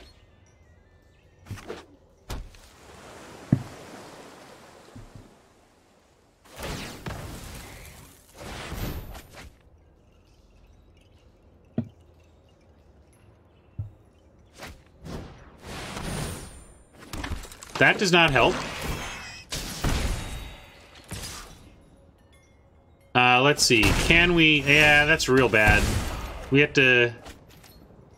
And even worse that we didn't find land. We weren't dead, but this was bad, and not drawing a land. Even Miracle Max cannot help us in this game.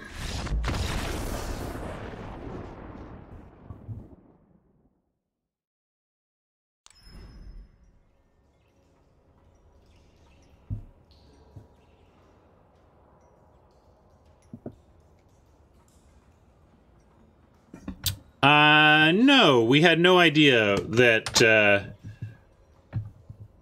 that this would become a new career path for Marshall. It was just something he wanted to do. You know, he's a creator at heart. He likes to create things, and he turned his sights on that and was like, I want to try creating a podcast. And that was really all he was thinking about it. Okay, so we were up against Azorius Control. This could be where we would bring in something like that, but I still don't think we want to.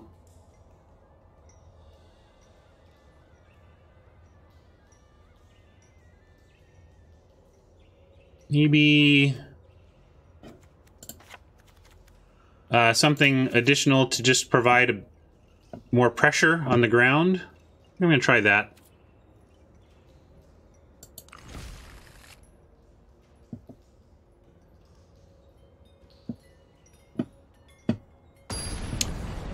Sir Temi, Marshall Sutcliffe is my co-creator. Marshall and I co-created the Limited Resources podcast together in 2009, and then he branched off to expand his media empire, Magic Media Empire, with coverage and articles and videos and whatnot, and I veered into working at Wizards of the Coast for 7 years.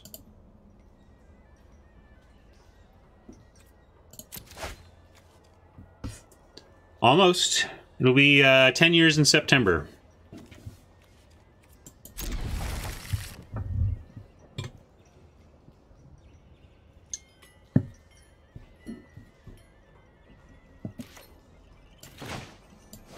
No 2-drop, and we got a lot of those, but we couldn't throw this back, and we found one. All right. Hooray, finding 2-drops.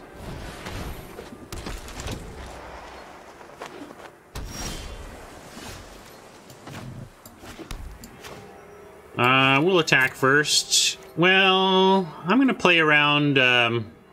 for 1 damage, I'm going to play around the stupid fairy there.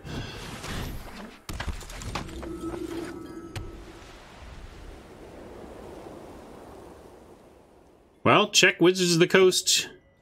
Feels like Wizards always needs QA talent, so I'm serious. Go see what stuff they have open.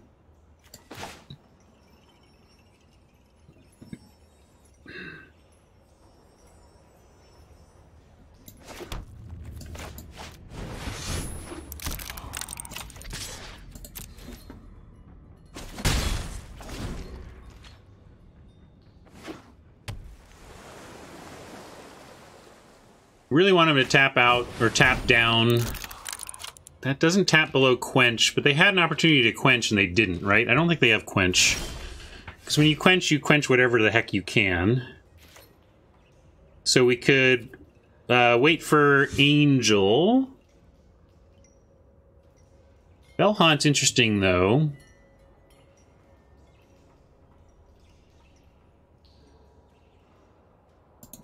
Let's start again with an attack. Let's see what this does.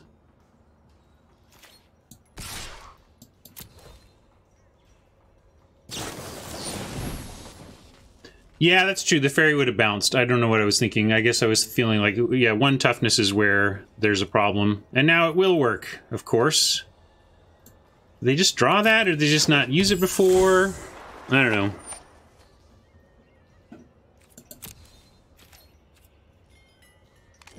We still get a creature out of it.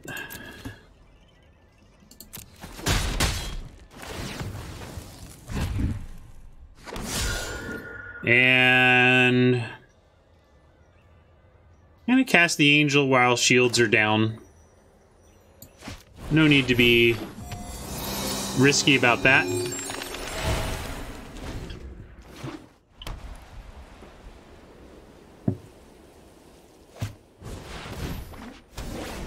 Not surprising. But sad.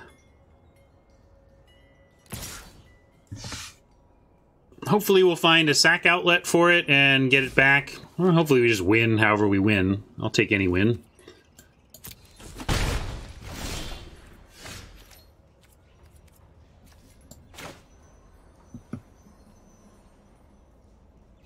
No attacks, so we'll haunt it.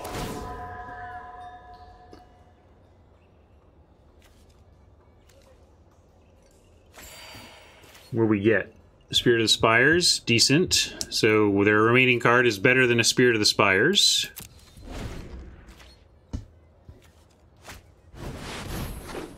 I agree, Oppo, that is better than Spirit of the Spires, but we're going to consign that as soon as we are able.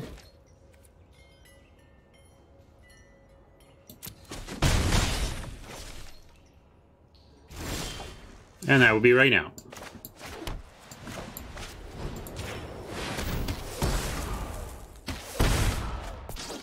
Nice big attack back as well.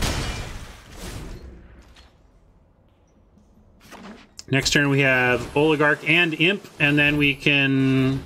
If we find... We need another black source to crack the locket. We're not too far from that. Looks like they're cracking their locket? No? Yes? Why spend 5 to crack the locket? Not sure about that. Oh, maybe they're floating for Courier? I don't know. I don't know why they floated the mana.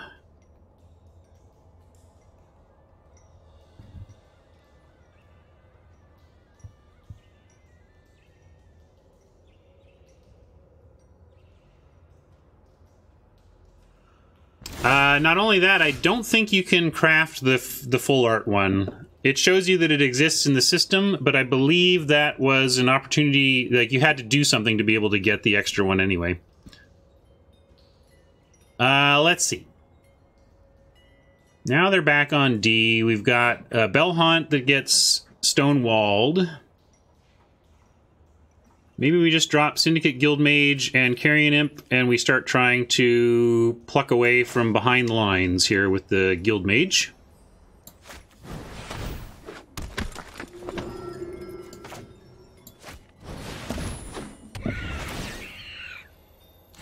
And Skyguard can exile.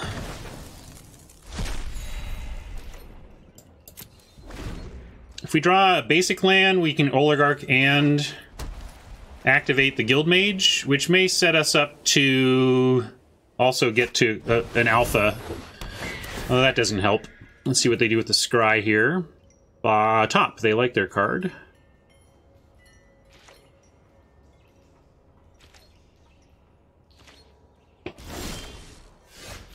And we did get the land for that plan. So we start here. Fortunately, it was not black, so we cannot crack the locket yet. But we win a staring contest, so I'm fine with that.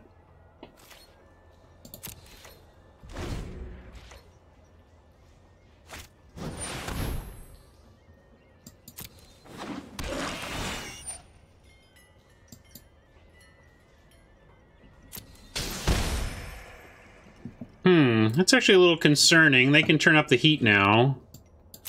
Start attacking with 3 power. Looks like they're not going to. I would be attacking with 3 powered flyers here. Like, they should send in that Griffin. I don't really have a good choice. If I trade the Carrion Imp off, then all the other flyers become active. So Oppo, I think, is making a mistake by not pressuring us with flyers right now. But I suppose we do represent a pretty big force here, so they're concerned about defense as well, so that makes some sense. Do we even cast this? Do they have... It's,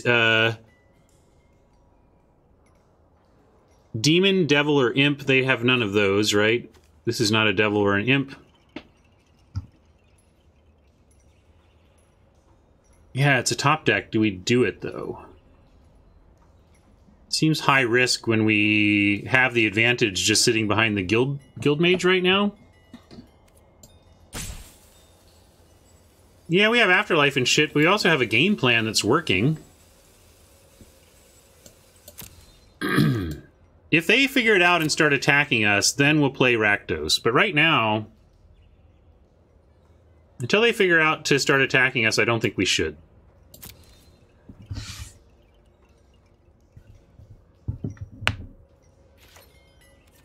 Yeah, so we'll make them figure that out. If they figure out to attack, then we'll cast the Rakdos, but they're not showing that right now. They probably will with the second Thrall, but this is also... yeah.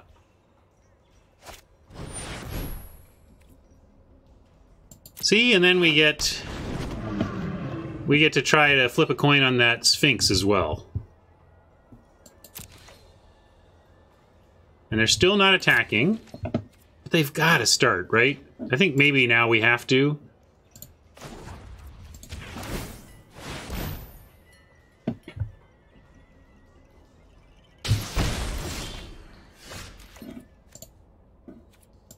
And especially with Dead Revels to back it up, sure.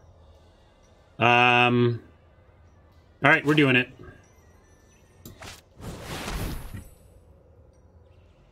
If it resolves, it could be a counterspell they're holding here. Come on! Let it resolve.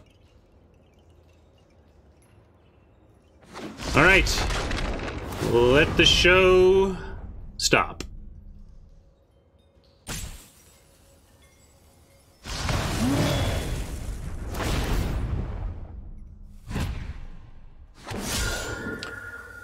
That seemed pretty good for us, all things considered. No attacks, though.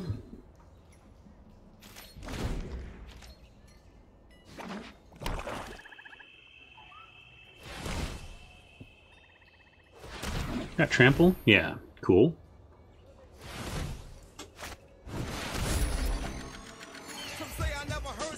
All right, thank you for the sub, Aquanow. Wow, another one? Nice deck, Oppo. We're gonna have trouble with this one. But we got some stuff going on. I guess we can just attack with Rakdos, and we get... they have to put Sphinx and Grasping on it to kill it. No, they can put Sphinx and Senate Courier and Concordia. So attacking with Showstopper gets us these two, but then we can Dead Revels it back as well. And I think we just attack with everything now except the Guild Mage. No, these just get eaten. I guess we're still just on attack only with Rakdos. That's true, I can tap the Sphinx. Let me go into full control and consider that play. I was figuring we were going to come back with the damage, but that does prevent them from being able to actually kill Rakdos, so I like that. Oops. There we go, got full control down.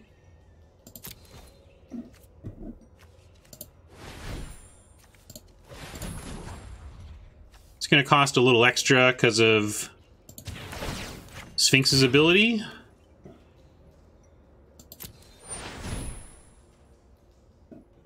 Right? Or is it just spell? Oh, it's just spells. Okay, cool. Hexstar Dragon for the sub also. Thank you.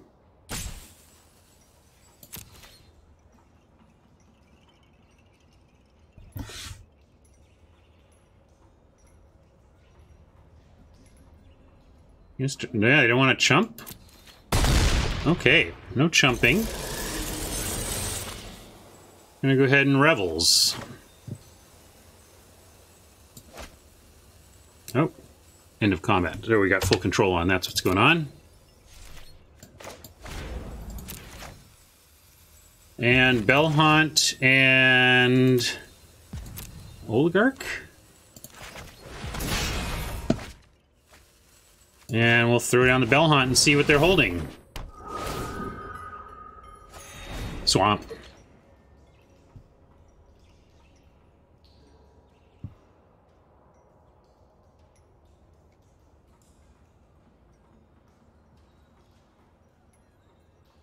Go to 3? Let's go to 3, Oppo. Your deck is great, though. Love it. It's gonna be a tough battle in the game 3. If we get there. Maybe they've got something, but I feel like we got this one in kind of the locked up stage.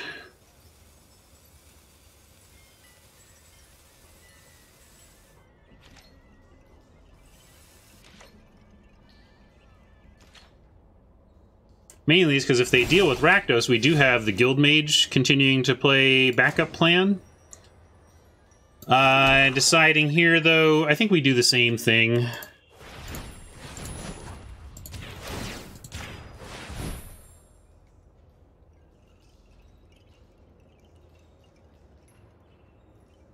And we get the Bellhaunt attack here as well, and probably the Imp. Maybe this is now we just swing out, I think. That was interesting. Is this them scooping? Maybe this is Oppo scooping, I don't know.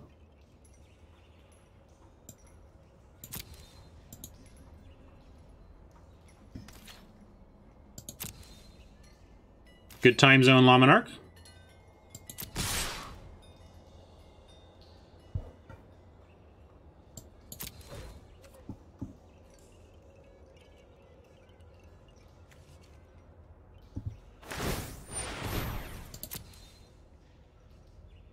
One more time.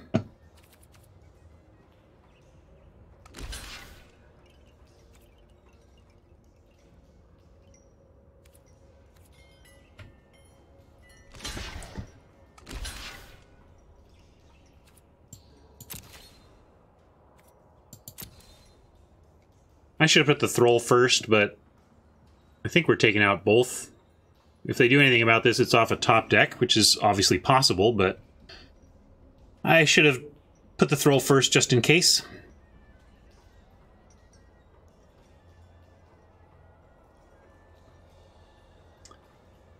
Thank you, Laminarch. That's what I did when my stream crashed last Friday. It's like, well, buddy, hey Oliver, let's go get haircuts.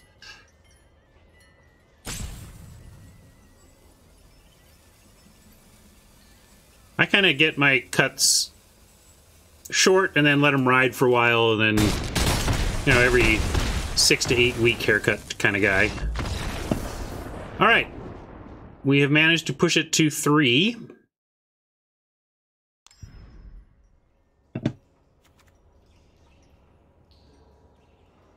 And I kind of want to bring in the collision out. They're just so full of flyers. It's just all flyers.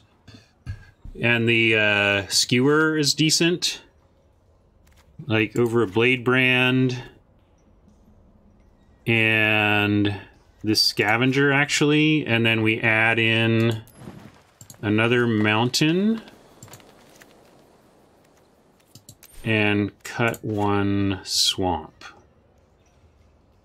I think I'm going to do this. Let's go a little harder into the red, because I think it's better against the Air Force we're seeing. Skewer against double prov, you know?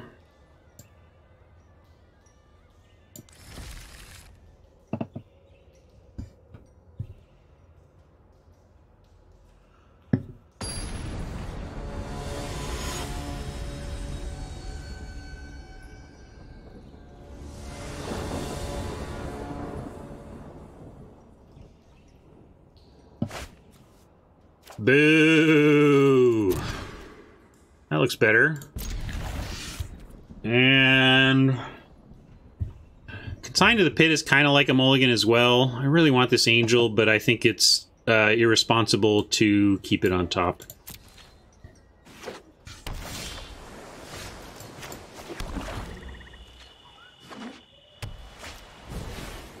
That's like the worst.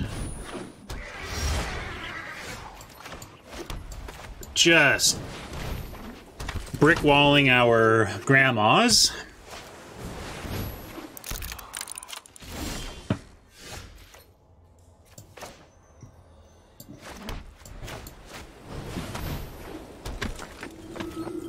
Rank resets in 5 minutes. Oh well, I didn't make it to Superstar or whatever.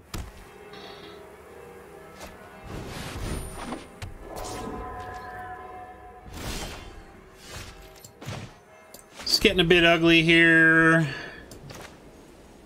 This Enforcer can start attacking at least. We'll cast that. And I don't think we've seen a non-flyer from Oppo, did we?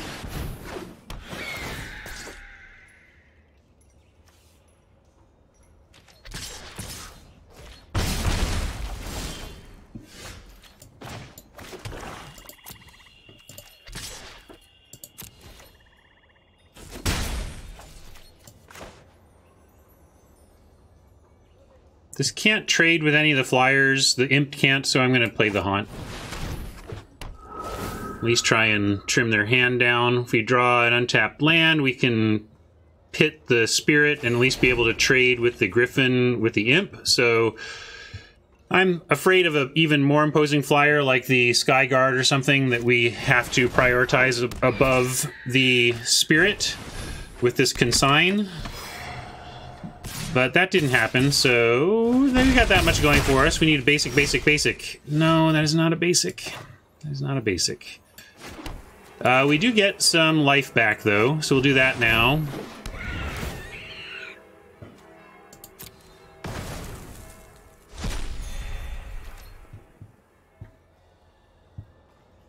And I'll trade this Enforcer for anything, so we'll attack.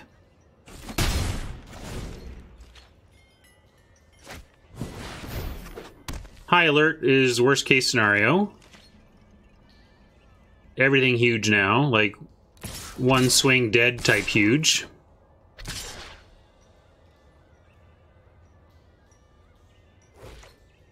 Hey look, it's a not flyer though, huh? Check that out.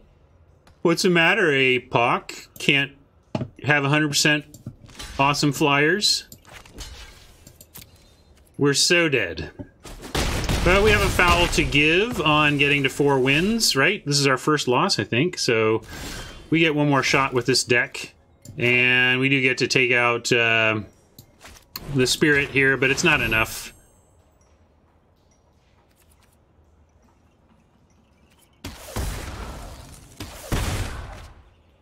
One, two, yeah, we're just super dead. So I'm going to concede this.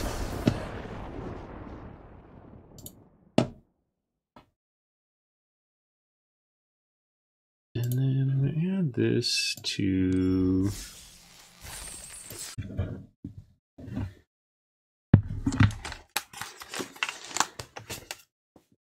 All right.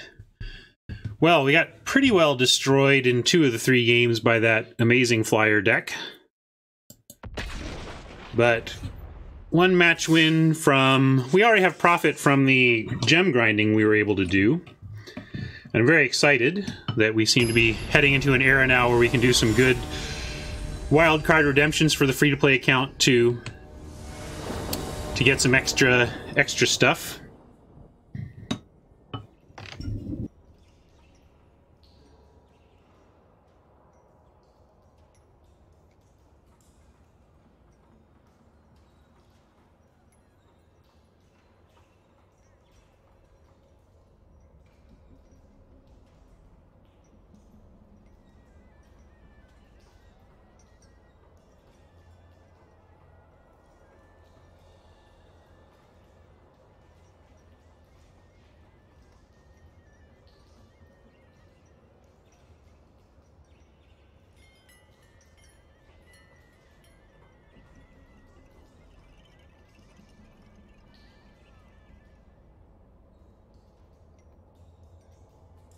This isn't me, right? We're good. Oh, Oppo giving me a chance to take some bites.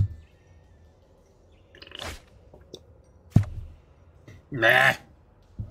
Pretty far away from this. Oppo going first, though.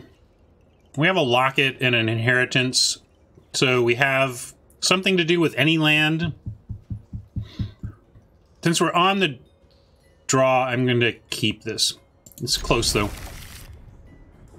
We have 2 shots to get lucky and just actually cast the Guild Mage, and we did. I know it doesn't get me white, but at least with any land, I have a turn 3 into, like, something, that we're doing something.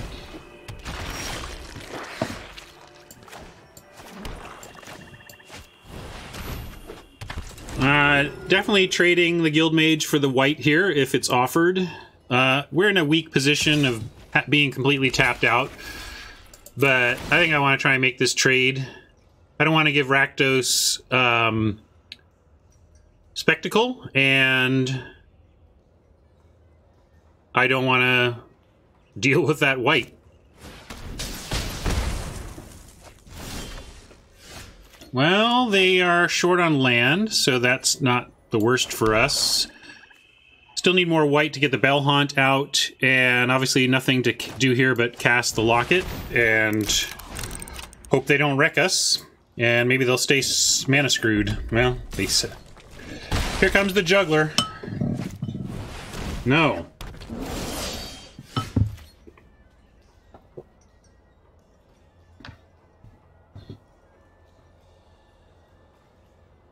Wow, this is a super awkward hand. I guess we play the Inheritance and really hope that this Thrall lands and that we get to Sentinel's Market. But this is... We're at 17. I feel like we're at 3 right now.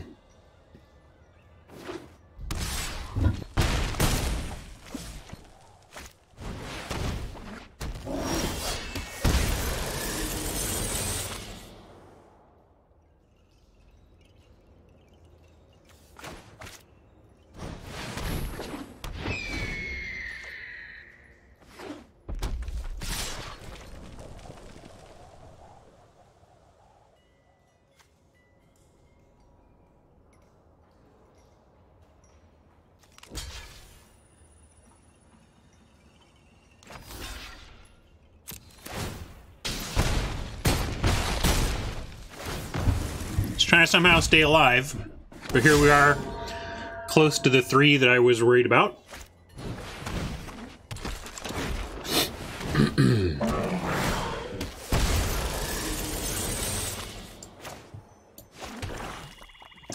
Let's see. We just have to play another creature here.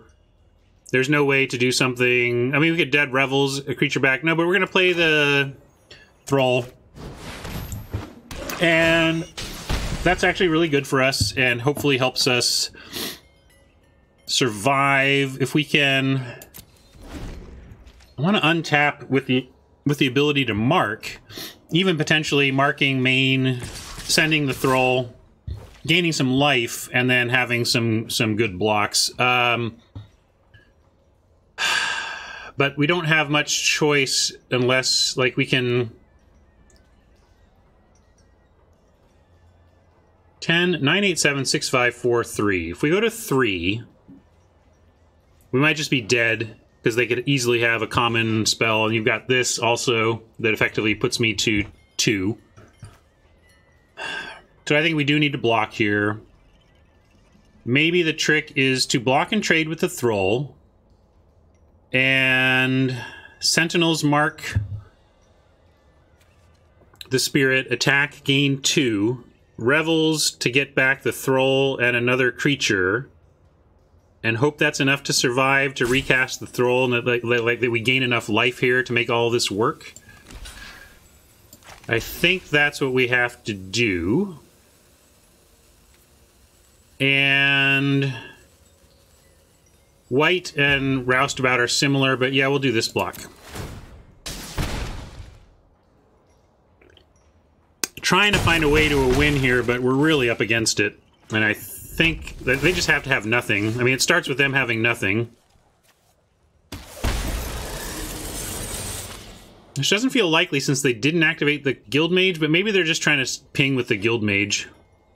We did get land. That's good. Now we can cast the Haunt. And maybe the Haunt plus the Revels is good here. Yeah, actually, I like that. Haunt plus Revels. Staying alive, staying alive.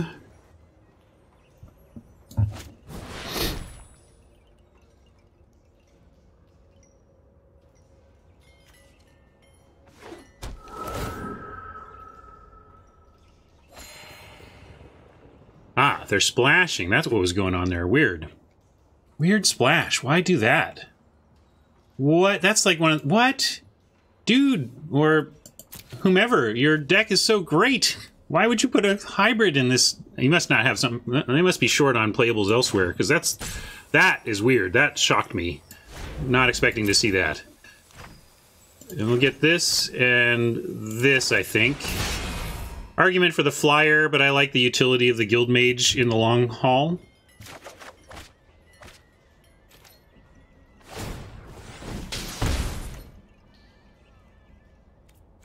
If I'm not blocking with this, I should attack.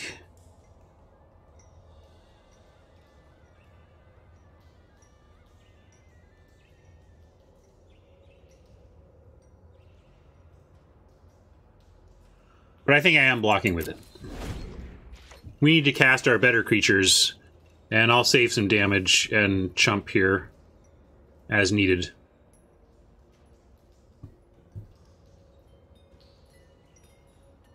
Maybe it was, like, 26...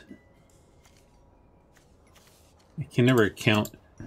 7, 28, 29, 30. 31, 32, 33... 37, 38, 39, 40. No, that's their deliberate, like, that's my boy.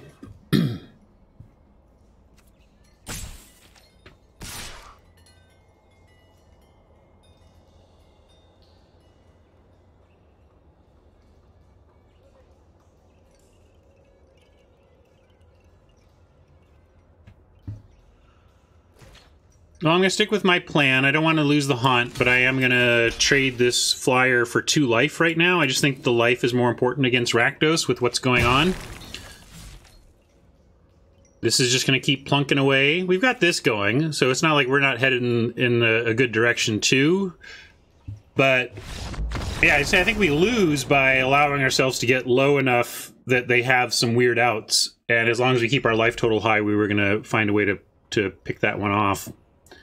And we did. So we've got a weird Rakdos deck with a green splash. That's weird. Have to see their pool to understand that decision. But I have a hard time believing there's not something better for that game plan than a Soroform. So I want to go lower, leaner for Rakdos. So we could put in that, bring in a Scavenger for making something bigger. We have, like, maybe the Messenger. One of the Blade Brands, and then Messenger for Scavenger. That I'd rather have a big presence on the ground. And Scrying 2 does not hurt when you're trying to make sure you have you're trying to solve your next few turns to stabilize against an aggressive deck. Your Consign may be too expensive. What else do we see, though? Like, it does... Yeah. Let's see. If we cut Consign, then I kind of want the Blade Brand back in, and we get into those spots where we're just willing to trade these cheaper creatures. Or we could put the... maybe this is correct, then.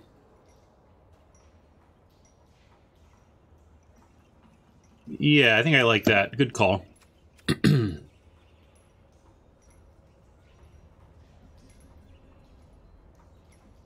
Let's get it done. 4 wins. Come on.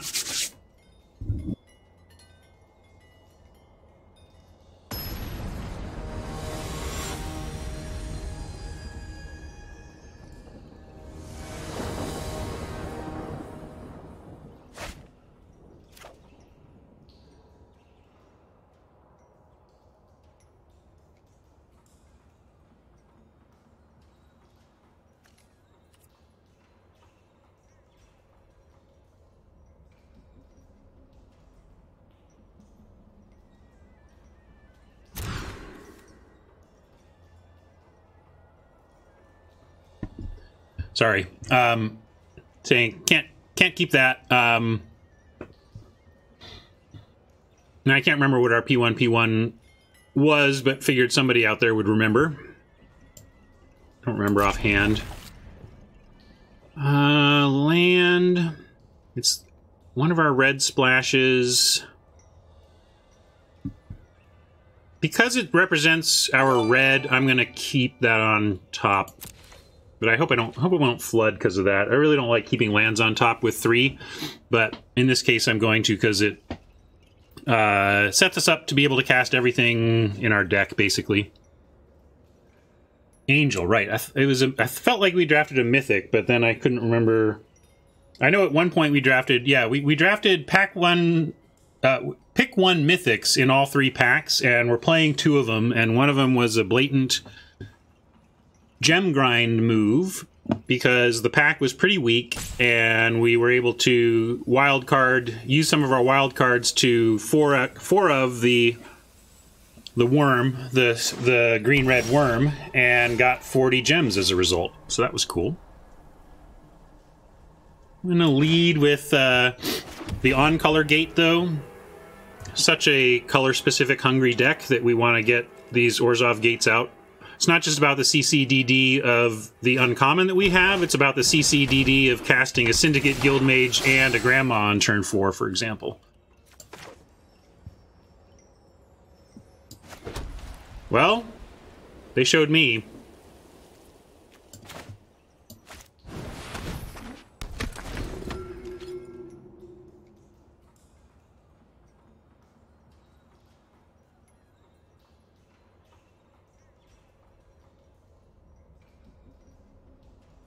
Definitely going to offer the trade here.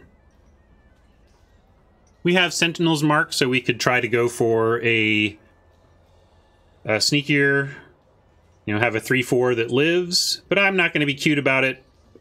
If they want to offer this, we'll offer it. We'll take the offer. We have Dead Revels, so I want to be trading. We might draw a 2. Hey, we drew a 2.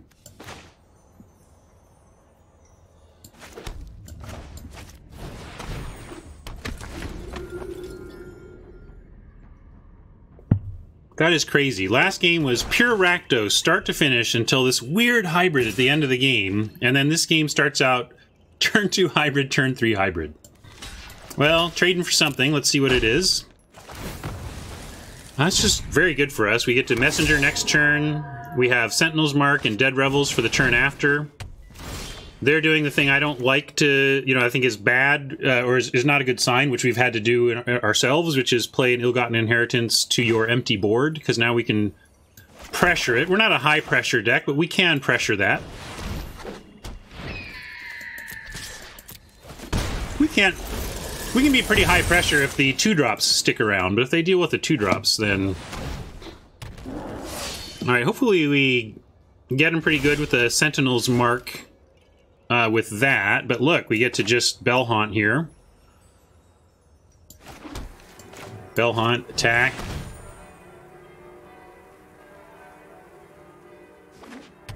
There's a definite pause there for them with red and green up and nothing else, right? So let's keep that in mind. Stony Silence, maybe? Oh no, Carnival Carnage is probably it. So let's assume they have Carnival Carnage, and we're actually going to lose these 2 cards, unfortunately, but our board presence is pretty good. And if that's one of their final 2 cards and the other one isn't that impressive, then I like our position from here, but it will be sad to lose these cards. Well, no land, we get to... Alright. It could be that too, yes. It could be a combat trick, but we did specifically see Carnival Carnage before. I think if they had that, they obviously would have played it to knock out our final 2 cards. But we could sandbag to make sure, or at the very least sandbag and try to use Sentinel's Mark as a good combat trick. Which I think it will be, because we can eat that 5/2 if they don't have anything else. So let's do that. We can protect against Carnival to some extent. If they do have +1/+0 on first strike, I guess we then are giving up Mark, and this dies anyway. But we do have Dead Revels, and we're very close to show stopping. So we could also leave the Messenger back to jump in on that block. Let's do that. Let's just attack with the 1 right now. Oh. I messed up. Okay, I think yeah. Huh. I thought this was pulled back. It's not the end of the world because I was considering this attack anyway. But my ultimate conclusion was to leave the messenger back to play around the +1, +0 first strike trick.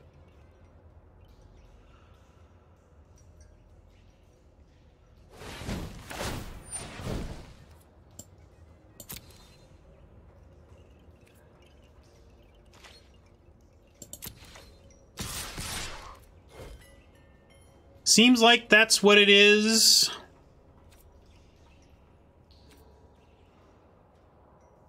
But we'll probably find out, and we might not have to use our Sentinel's mark. Because this represents a trade. So if they do have the first strike, they'll use it now. And if they don't, then Sentinel's mark should work. So this should actually work. Maybe.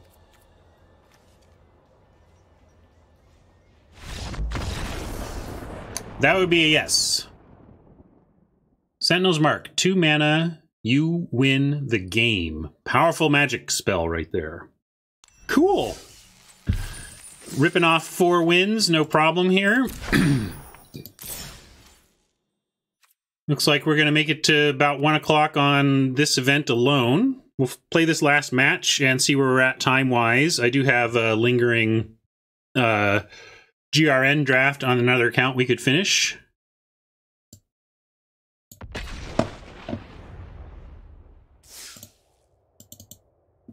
Oh, we lost one as well, so I'm behind on a couple updates, but we're 4-1 now.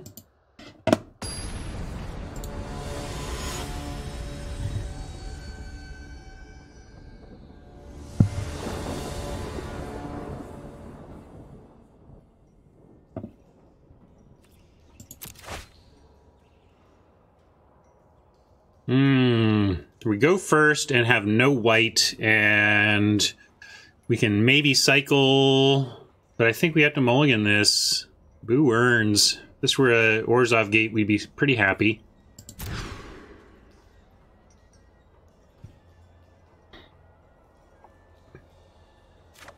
This is a fine looking. Again, I don't generally like keeping it on top. I guess, you know what, I'm not going to. We do need a second black source eventually, and, you know, I could get punished here by drawing the CCDD spell and never seeing another black source, but I think on a mulligan we want to risk that to prevent flooding, because we win on the mulligan by having a decent, tight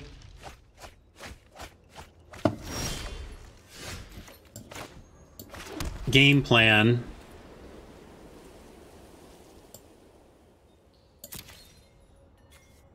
Huh.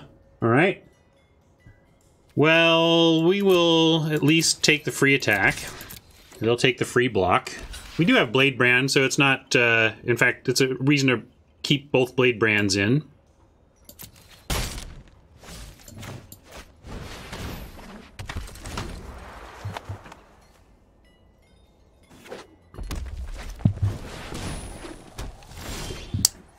Lots of interesting, ambitious decks today.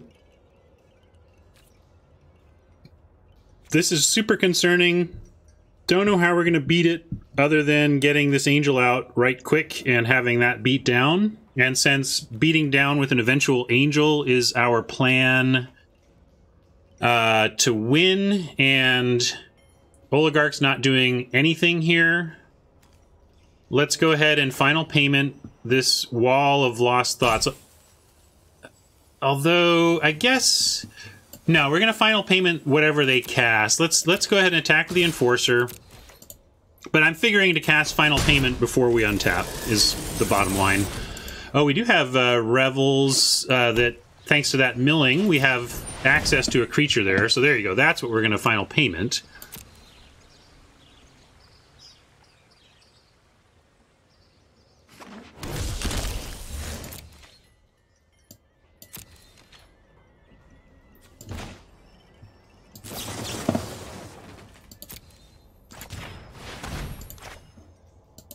Now we've killed an important creature for our opponent and put a creature onto the battlefield that can actually attack.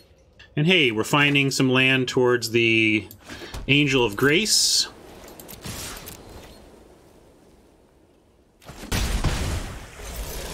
And we at least have a play here. And coming up, if we don't get the Angel online, we next turn have Imp and Oligarch returned with Revels. Unfortunately, we only have one black source, so we can't do both unless we draw a swamp.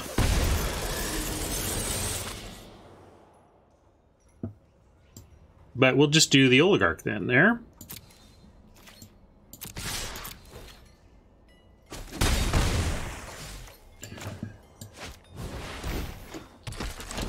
Oligarch can trade off here, and then we can get both Oligarchs back. So really at this point I'm just kind of grinding through Oligarchs to hope that we generate the flyers to win in the air, and then eventually with the Angel of Grace. That's cool, when you can bring this in with the one counter and it untaps and is already effectively a Black Lotus.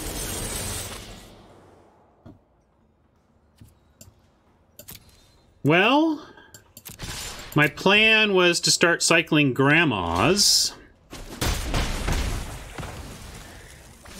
but I think double inheritance puts them on a really difficult clock.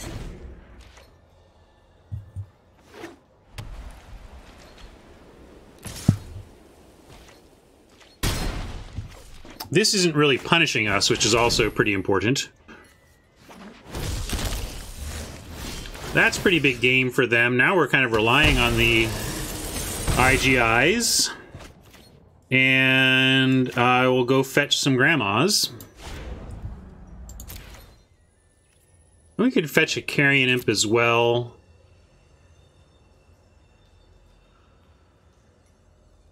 What gains more life? Carrion Imps 2 or double chumps from Grandma? Probably double chumps from a Grandma at this point. We'd probably just want chump, chump, chump, chump, chump.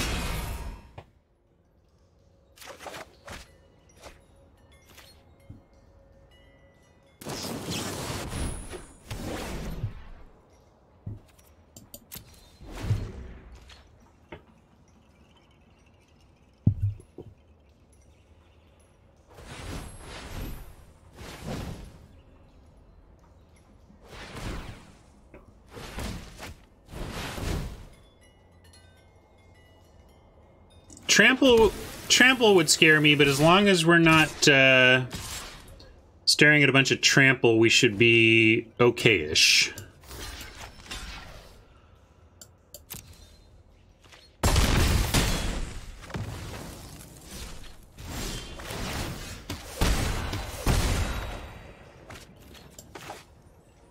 All right.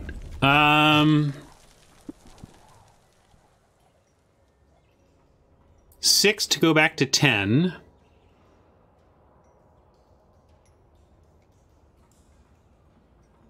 I guess we should try and just eat something with the Angel, right? We can eat the Runner. And chump the Recluse. Recluse? Specifically looked up how to pronounce that yesterday. Recluse. Loose. Recluse.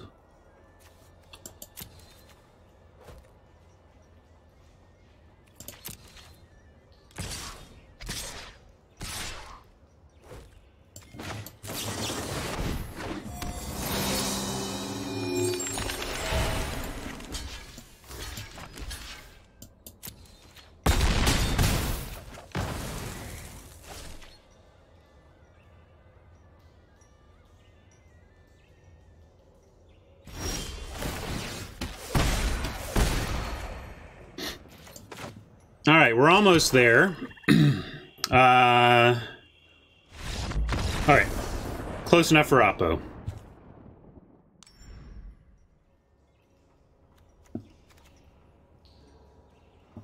Yeah, kill spider win.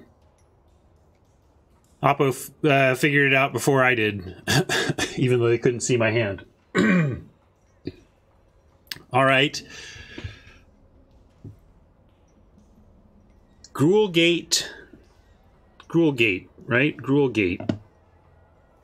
Again, this provides some bigness on the ground, but the blade brands really are going to help with that a lot. Love the double blade brand here.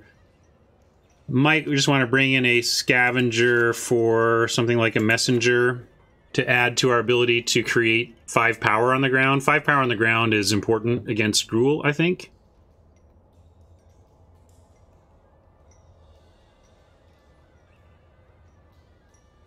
And house is super cold. It was actually snowing yesterday again, just lightly, just barely in the air. But I'm going to submit this. Consign for skewer. No, I think the consign is good here too. I don't want to expand that splash again. We're going to go with this. And I'm going to go turn on my heat. Hold on.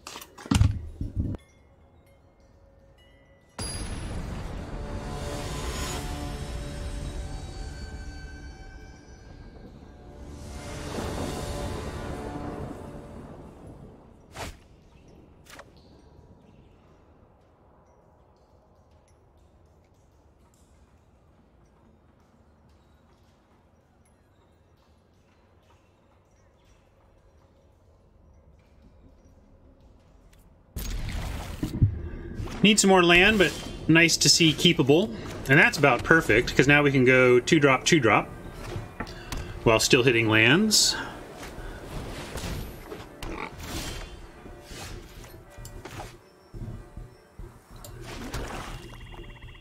And I'll offer up the Guildmage trade here. I think our other stuff is more valuable, so we'll do that.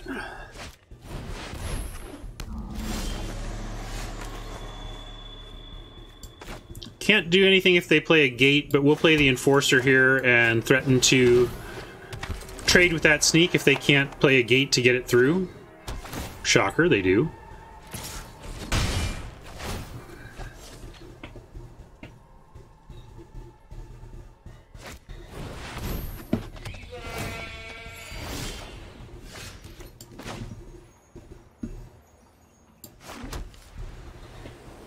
Not staying back anyway. I'm just going to do the imp here.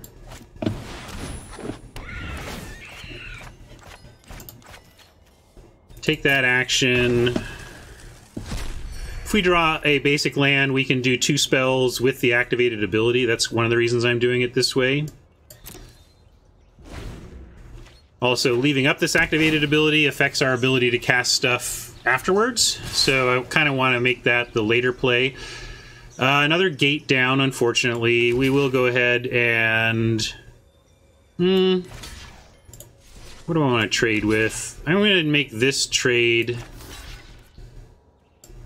I don't like all these cards they're getting, but there's nothing much we can do about it right now.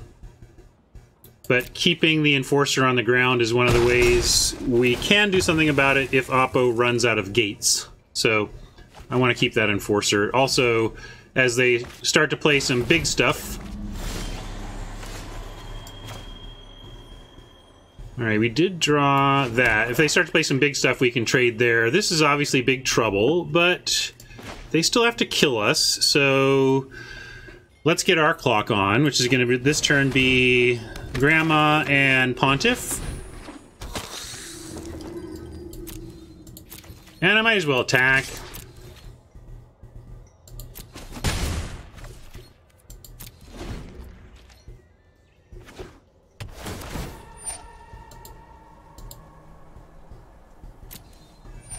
Yeah, that's some big game.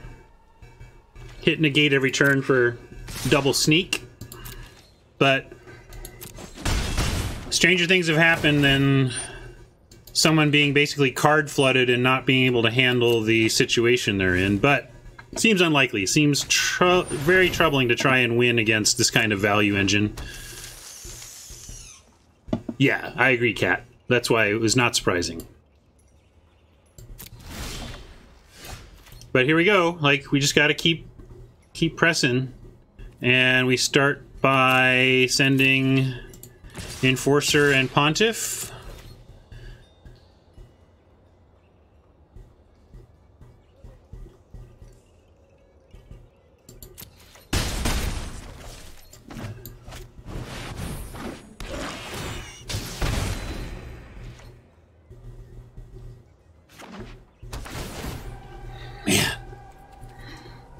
Can't stop that. Need removal soon. I think if like we draw removal now, maybe inheritance and all this stuff can work together to overcome the advantage they've gained. But look at this, 21 to 27, like, yikes. Couple of lands, couple of creatures. We get a gate. And Mark, unfortunately, doesn't get us to 5 power, so the Thrall still can't get through, and we're still just sending in potential Death Touchers.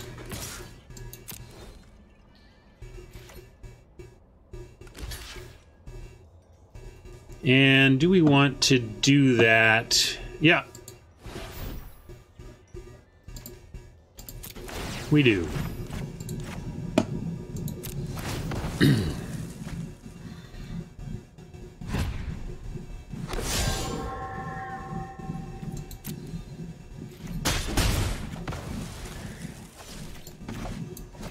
So I don't feel like we're in great shape, but that landed. So maybe we just say cards aren't enough, you need to actually show some pressure. But you'd think with all the cards they're drawing, they can find enough pressure to make us come up short here. They get free sneaks now.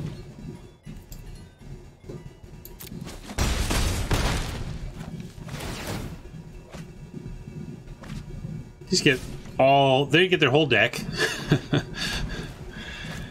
And we get some of ours. But there you go, they're spinning wheels, just, oh, that's pretty good, that's pretty good. But we got stuff and things that could matter. Maybe we do need to go for some life gain. Throwing this here makes a 2/4 Death Toucher. Put it here, we get a 3/4 lifelink. Let's make it 3/4.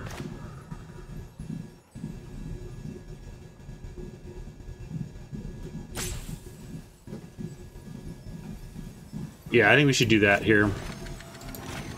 Do this. And Oligarch.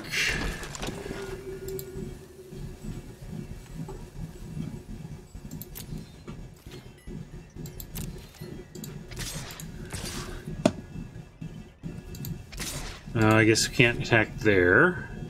They'll probably take the Slinger now, though. They'll trade the Enforcer for the Slinger. But I'll still take that trade.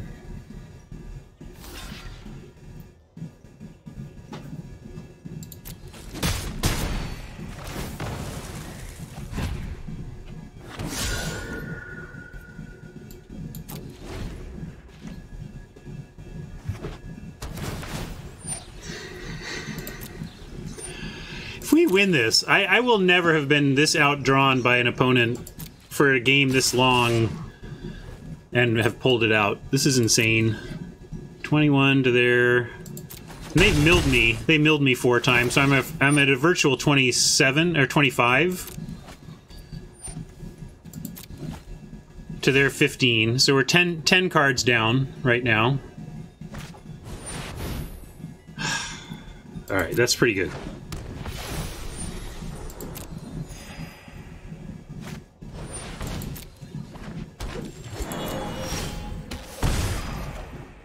Now we're kind of waiting on our opponent to tell us more about their deck, basically. This doesn't... Oh, it keeps vigilance, so sure. Keep doing that anyway.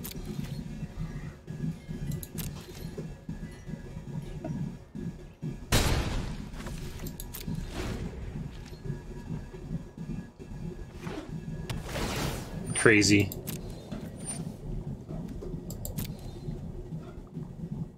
They're just declining to draw now.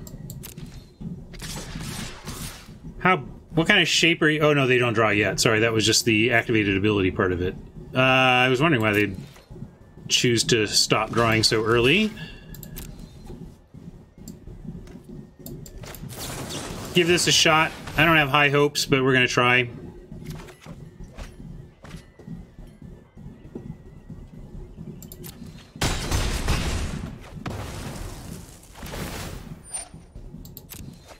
Oh, it's not optional. Okay, they don't even get to choose.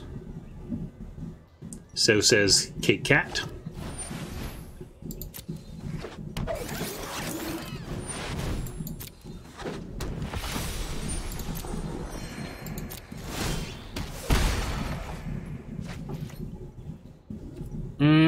Have we seen enough? I mean, we know what we're up against. I don't think we need to go any farther.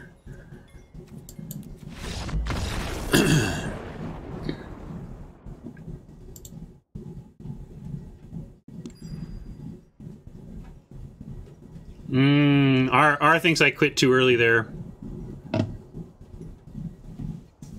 I don't see the outs you saw, I guess. They still had cards in hand, for crying out loud. We were so dead. Artifact.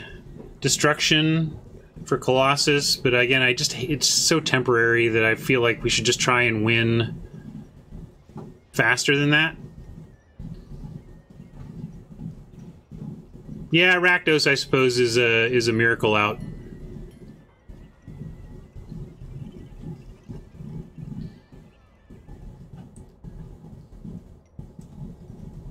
Skewer gets Gateway Ram, you mean? Gateway what? When am I...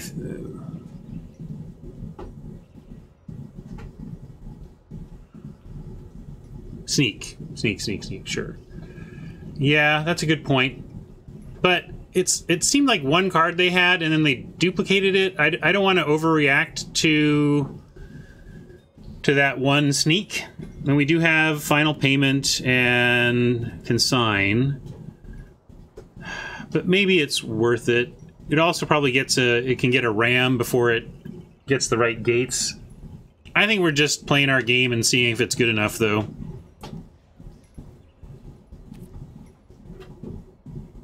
Yeah, I don't want to... I'm not going to add to the red over worries about the sneak. We're just going to get him. Just going to get him.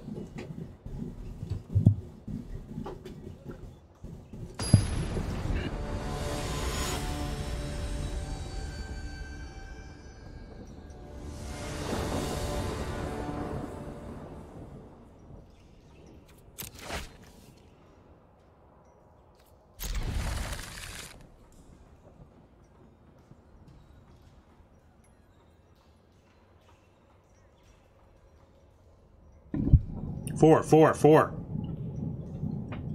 No London Mulligan rules.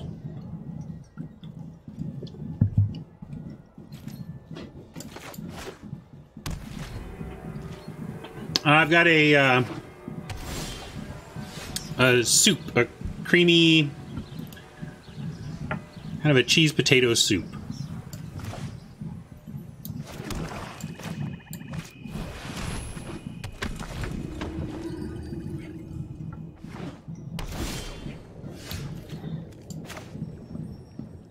All right.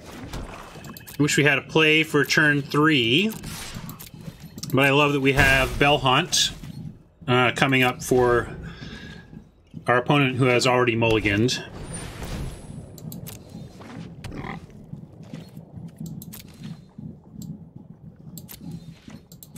I'm not going to offer the trade of the Guild Mage this time, especially with the drawing the 5th land.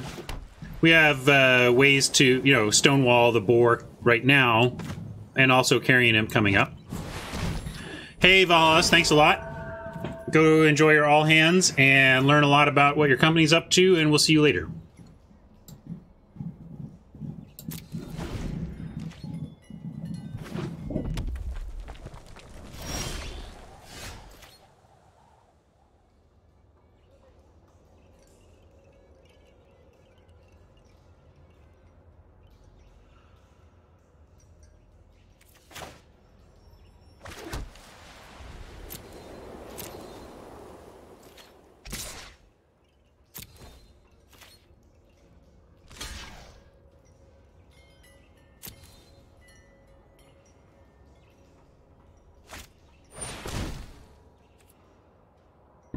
Well, at least we get to Blade Brand here and make it a 2-for-1, or a 2-for-1 effectively. Let this resolve.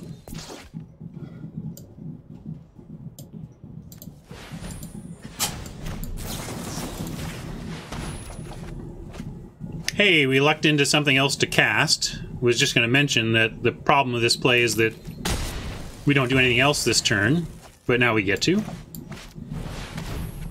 And I like a Basilica in the graveyard. We'll get that back with something eventually.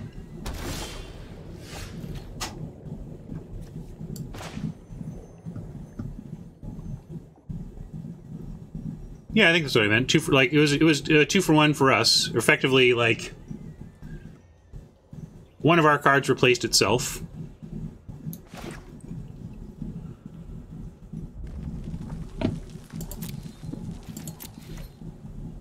Seven mana, unfortunately, does not allow us a double spell here. But let's get the Imp down before we get the Inheritance down.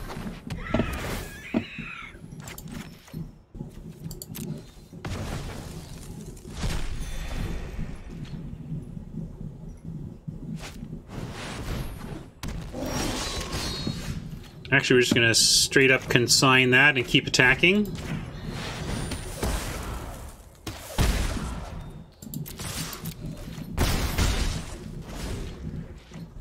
Hey, Ryan MTG. It's going well, Mr. MTG.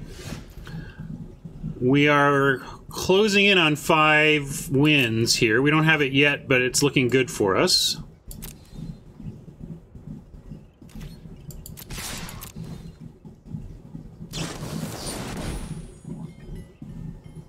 Yeah, that just happens. We got our Revels now, though, so we get... I like, well, let's see. We got... Alright, yeah, we're gonna Revels. I'm gonna do it like this. And get these 2 back. And throw down this and make them cry.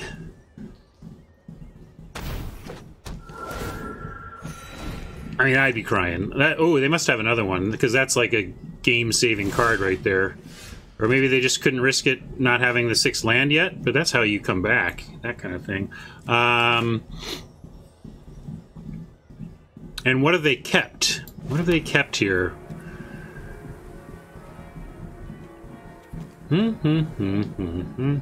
Only 7. We could play the Imp and then have Final Payment ready, but then we can't play Ill-Gotten. So I'm gonna just leave up Final Payment. We have 28 life. We can pay 5 life. And I'm gonna go with the harder to interact with thing here.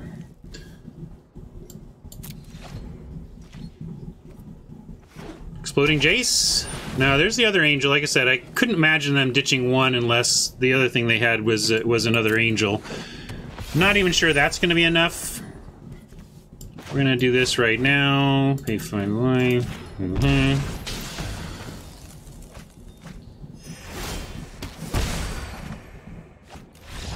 All right, we did it, gang.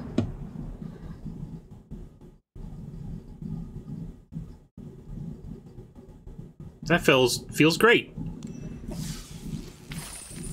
5 wins for the free-to-play account. We get to claim this sweet, sweet prize. Oh yeah, 6 boosters to crack.